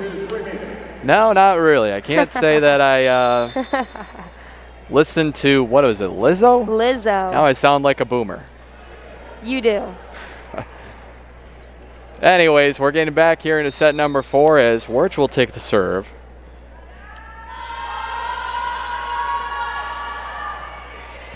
And now we're going to take a look at the replay for a second here after this play. But here's the challenge as Marquette gets the point right there, trying to look to see if there was any kind of illegal contact. Once again, a challenge that has to do with the netting. Close call, but nonetheless, Marquette still has a 4-point lead. And hopefully they can build off of that, but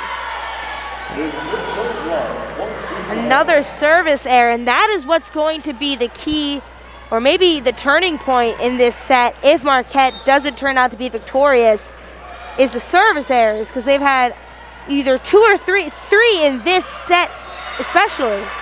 And Carson Murray with the kill right there. Talk about conviction with that arm. With force on that one.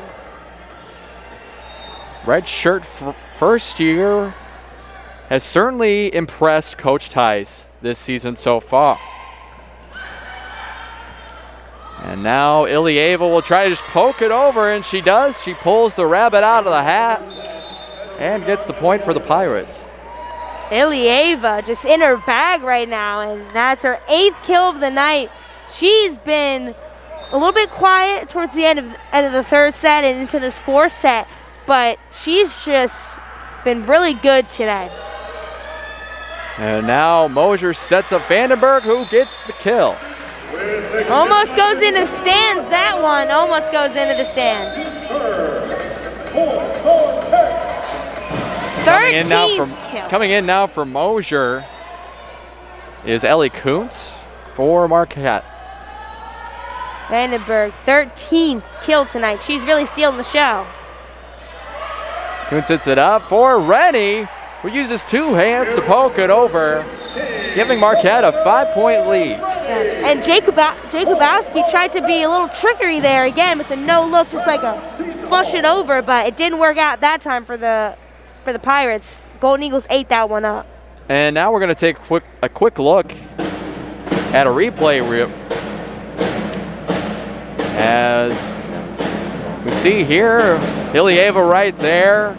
Vandenberg responds back. 2 very athletic plays from 2 very athletic people in Vandenberg and Ilieva. 2 of the star players for these teams respectively.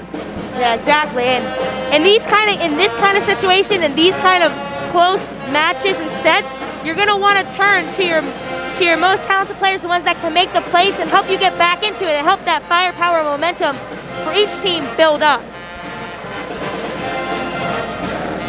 Well, if things remain the way they've been going in this set so far, Marquette will, knock on wood, improve to 7-1 in conference play and 16-3 on the season. And you're telling me right now that's not good enough for top 25. As I said earlier, they played 3 top 25 teams and lost. So if they can play a top 25 team and win, might be something different. But as it's seen before, if they can't win against the top teams, I don't really know. But it also depends. After this week, they've been playing some good volleyball, and they've been on the outs. They've had votes, but they've 26-27. But maybe this week they'll finally get back into the top 25. Marquette gets the point there. Vandenberg. And we're going to send it over real quick to Ava Maris, our sideline reporter. Ava, take it away. Now, taking a deep dive into what we just saw, Coach Tice has made 3 challenges this match. And according to the NCAA volleyball rules, head coaches are allowed 3 challenges per match. And once a challenge is accepted, the number of allowed challenges is reduced by 1. So that challenge that we just saw previously that was granted to Marquette was the last challenge Tice was able to make tonight. Thank you, Ava. And barring a comeback from Seton Hall here, that challenge rule won't really play a factor, but if the Pirates do somehow come back and there's a play in set number 5, that rule could really loom large. Yeah, exactly. And right now, Marquette, ever since the Wisconsin game, they have not lost at home. They were 0-2, now they're 5-2. They don't want to risk losing their home advantage, but right now, Seton Hall, if they push this to 5 sets, I feel like Seton Hall has the momentum in their favor to close out the underdog and upset against Marquette. And Marquette gets the point there. And I want to touch on, once again, the top 25 discussion. And I want to say this, that Marquette this season so far, looking at their record, at a first glance, it looks very impressive, but you got to think they haven't really beaten any teams thus far that are ranked, but they have beaten the teams that they're supposed to beat. So you look ahead of their schedule here, they have Creighton again on the 29th of October, and they play them here at home. So that's a big opportunity for Marquette to prove that they can at least keep up with a team that's ranked. Yeah, and I feel like they could be ranked at the end of this week, but you just see the silly mistakes, I feel like, is what's keeping them out. I mean, you just saw Katie Shaso had a service error, and she beat herself up going into the little huddle. So you need to have clean volleyball, and they need to be composed, but they haven't been in the teams that they need to beat. If they go on a little run, they're just outside 26-27, so I feel like they could creep their way back into the top 25 and make some noise. And Kuntz with the point there, giving Marquette an 18-13 lead. Savannah Rennie takes the serve. That'll be a service error for Rennie. And she walks off, and you can see how frustrated she is because she knows that's a silly error and a silly mistake that she shouldn't have made. But she's had a couple of those tonight, and that's what's keeping Marquette from clinching this victory. They're giving Seton Hall these freebie points instead of taking advantage and dominating, and this set could have maybe been over by now. Ward sets it up for Wolf, who gives it to Murray. Save there by the Pirates, and Matheny. Oh, and what a block there by Carson Murray. Big East Defensive Player of the Week 2 weeks ago, and it shows why. Carson Murray is always there at the right times, and that was just a heads-up play. And her defensive skills, her blocks, she's always at the front of the net, and she's always making noise. So it's just, whenever she's there, you never know what could happen. And I gotta say, from watching this team so far this season, Carson Murray has actually been one of my favorite players to watch, because you think about it going forward. As you said earlier, you got Savannah, Rennie, Hope Wirch, Taylor Wolf. These are players that are going to be out of here and after this season likely. And then you look at players like Carson Murray, who are coming up through the ranks, and she could be the future of this team along with veteran players like Claire Mosier. Yeah, I agree. She's definitely one of my top picks for one of the best performances this season. She can even be most improved on the team, because last year she didn't see that much playing time, but she really took advantage of the offseason, and I feel like she could be in that spot to help take over for Taylor Wolf, because her and Taylor Wolf, you see them at the front of the line. They're a pretty tag team duo up at the front, and I feel like they could take over. Her and Claire Mosier could really take this team to new heights in the coming seasons. Absolutely, and going off of Carson Murray and Claire Mosier, we also look at Hannah Vanberg, who's arguably had one of her best games this season, and she's just a redshirt sophomore, so she'll be kind of entering that veteran status going into next season, helping lead this team back to that NCAA tournament. Yeah, veteran status is what you need. And that's what Hope Wirch and Taylor Wolf has done, that veteran status, so they know that they're going to be leaving this team in good hands. And to serve for the Golden Eagles, Jaden Garrison. And the Pirates get the point there. I haven't seen too much of Jaden Garrison tonight. She was really good in the UConn game a couple of weeks ago, but we haven't seen too much of her tonight. But she's a good player. She's a first year, but she's provided sparks both on the offensive and defensive end. And talking with Coach Tice after that UConn game, he likes what he's seen out of the first year. And now Madeline Matheny will take the serve for the Pirates. And it'll be a point for Seton Hall. More errors right now. More silly errors for Marquette, and they've been on the 19th point for a little bit, and it's just like moments like those, you really wonder, is it getting into their heads at this point? And yet another point for the Pirates. Tack error on Marquette. And now Marquette needs a timeout because Seton Hall has the momentum in their hands, and now Marquette's getting in their head. You can see they're flustered going into that huddle. It started out with the silly mistakes, and those are the moments where if Marquette wants to be a top team, they need to be able to overcome these obstacles that they have been facing.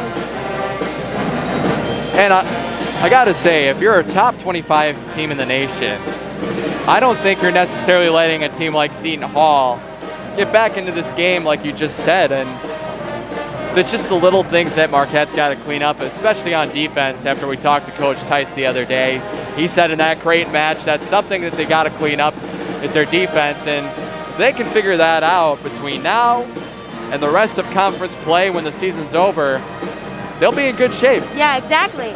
Their defense, if they shape that up, and if they shape up being able to close out, because right now they've been they can turn the table and they can really close out, but they've been having trouble closing out sets, and that's why they get so intense at the end, is because they have the run, they have the lead, and they let teams creep back in, and Seton Hall has been creeping back in slowly but surely. Marquette still clinging on to a little bit of a lead here, a 2-point advantage. But as you just said, the Pirates are inching back slowly but surely. Matheny serves there for Seton Hall, and Wirch tried to hit it over but couldn't. Tries again, and that'll be point Marquette. There she goes. She keeps going back at it. Hope keeps going back at it. It didn't work the first time, she goes again, and that's just why she's just such a talented player. She doesn't give up and she doesn't stop. Wirch to serve. Murray with a nice little save there after deflected off the net, and a nice little one-handed poke over the net by Ilieva. Ilieva once again. And a little bit of a change up there, but saved by Marquette. That was a little controversial thing. It seems like it could have hit the ground. Seton Hall said that it would have hit the ground, but that was a great save by Marquette. But Jaeger doesn't look happy because she knows that it hit the ground. Yep, and as you just said, Jaeger will challenge, and from my vantage point, I thought it hit the ground.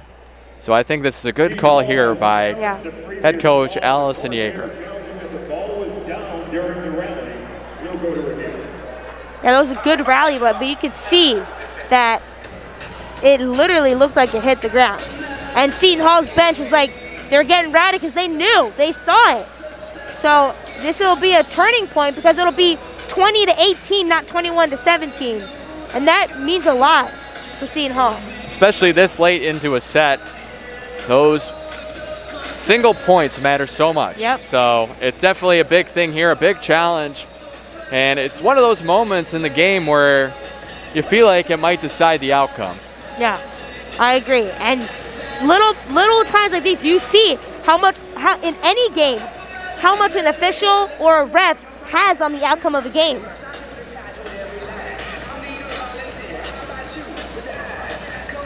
And if you're just tuning in, Marquette took the first set 25-21. Seton Hall took the second set 25-22. Marquette responded back in set number 3, dominating the Pirates, taking that one 25-12. And here we are in set number 4, as Marquette has a 21-17 lead as of right now, at least, against the Pirates, as we're currently in a challenge with the Pirates head coach Allison Jaeger challenging the play.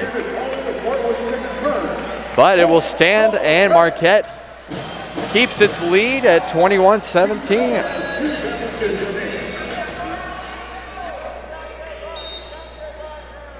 I mean, it was a good challenge. It looked close, but ultimately Marquette comes out on top with that one.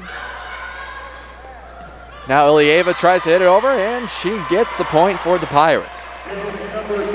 Yeah. Ilieva just, you can see it. I mean, Wolf tried to go up for that, but just out of bounds, and Ilieva's turning on the Jets. And Wolf responds. Perfect placement right there by Hope Wirch. Perfect placement in the back of the court. Just out of reach for Seton Hall. And a nice response there by Wolf for the Golden Eagles. As Scrawback will take the serve.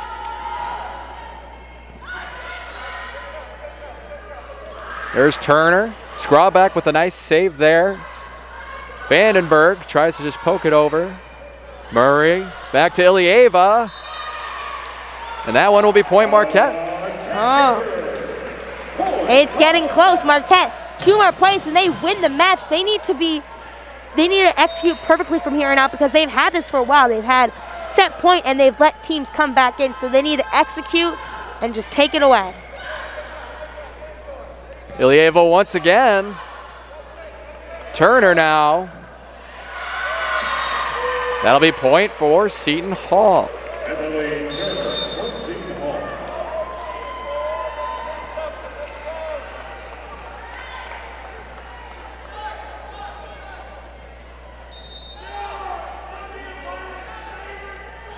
Jacobowski to serve for the Pirates.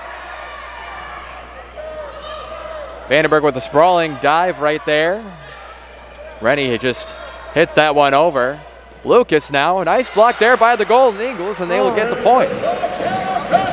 Hannah Vandenberg, that was a great block.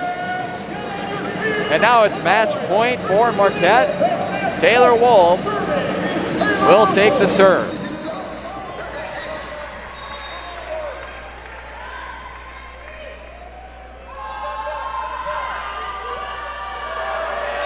And what a mistake there by Ilieva, and the Golden Eagles clinch the victory. Kristen, what were your takeaways in tonight's win for Marquette? I think their veteran leadership showed, the experience showed. They were able to capitalize. They had errors. It wasn't a perfect game whatsoever. Even in the fourth set, you could see that they were getting flustered among flustered. But I think at the end of the day, they had perfect placement on those kills. Hannah Vandenberg and Savannah Rennie came up big in the third and fourth set to lead Marquette to victory, and those are the two players that I think really turned the pace for Marquette to be able to come back from that set 2 loss and take 3 and 4 and take the match as a whole. And now Marquette improves to 16-3 overall and 7-1 in conference play. So, Kristen, I got to ask you, going forward, what does this Golden Eagles team need to do to keep this momentum going, keep this record, and building more and more wins as we go into postseason play in the Big East tournament? I think what they need to do is they need to clean up these errors, especially in practice this next week.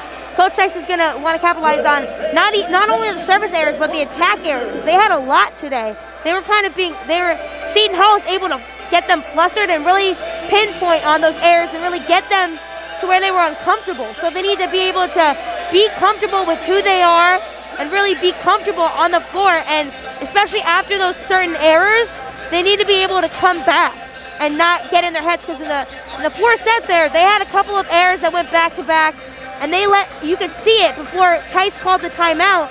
They were getting in their heads, so they need to be able to play Marquette volleyball. And sorry to cut you off, but we have Coach Tice with Ava Maris. Ava, what do you got with Coach? All right, well, first, Coach, thanks for taking the time to meet with us. Great win tonight. Can you just give your overall thoughts on what we saw tonight? I thought Seton Hall came out and played really low error, efficient, and I thought their setter put their hitters in some really good positions. And so it was a bit of an offensive battle both ways in the first 2, and then we started defending a little bit better after that. And it seems to be a trend for this Marquette team where you win in 3 sets, you cut them off right away. After Seton Hall won that first set, what was going through your mind and what did you know needed to change? I thought we needed to defend better, and we really didn't, to be honest, in the second. I thought our service pressure got to them a little bit, and they still were able to score. And so whether they didn't kill the first one and then they got it in transition, but they're a good transition team, so easiest if you just score quickly. And now, Hope got her elbow checked out in that second set, switched jerseys. Can you tell us that story a little bit? Yeah, she just had a floor burn. Okay. They get them on their elbows, their knees sometimes on their little hips, like on the hip pointer. And so she floor burn and it came up, and so blood was on the jersey and you got to change it. And then you won versus St. John's last night, just won tonight. What does this momentum mean for you guys, especially as you host DePaul on Wednesday? Yeah, it's nice to be back home. I mean, we did 5 of 6 on the road, and so now we've got a quick turnaround again with Wednesday, another road trip after it. It's just a bit of a grind, which that's what conference season is. And did you feel fatigue started to set into these girls at any point, playing back-to-back, or is they just a slow start, do you think? No, I mean, offensively we were good. Our defense is what needed to be better. So I thought we came out fresh and we're hitting pretty well. We just didn't get stops. Well, thank you, Coach, for taking this time, and great win tonight. Thank you.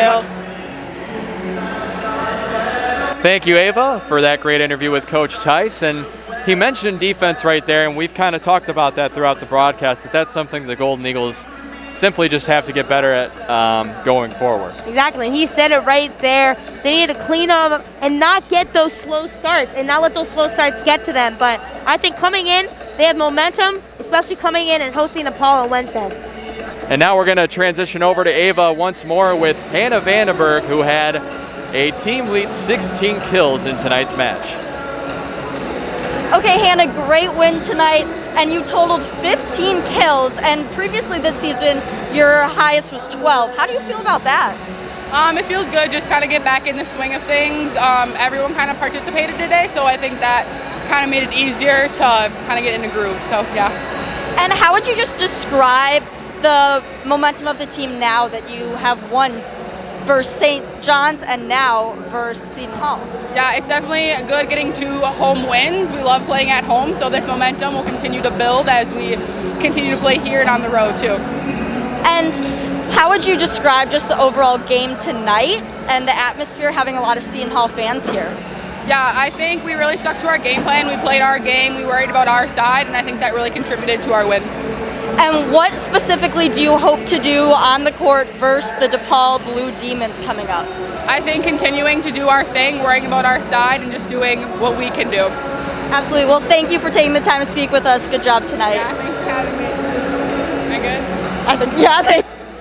Thank you, Ava. And Kristen, before we head off the broadcast here and take off the headset, any final thoughts for our audience here tonight? I think it was a great one. We had a great one all around, and the defense and the offense, the start for the Marquette team was not the best, but they were able to capitalize. You saw Hannah Vandenberg, 15 kills, really took over, and it was just a great team win for for the Golden Eagles. Definitely a great team win indeed, and going forward, this Marquette team will try to cruise the rest of the way throughout conference play and improve its record, which currently stands at 16-3 overall and 7-1 in conference play. For Kristen Parisi and Ava Maris, I'm Tyler Peters. Have a great night.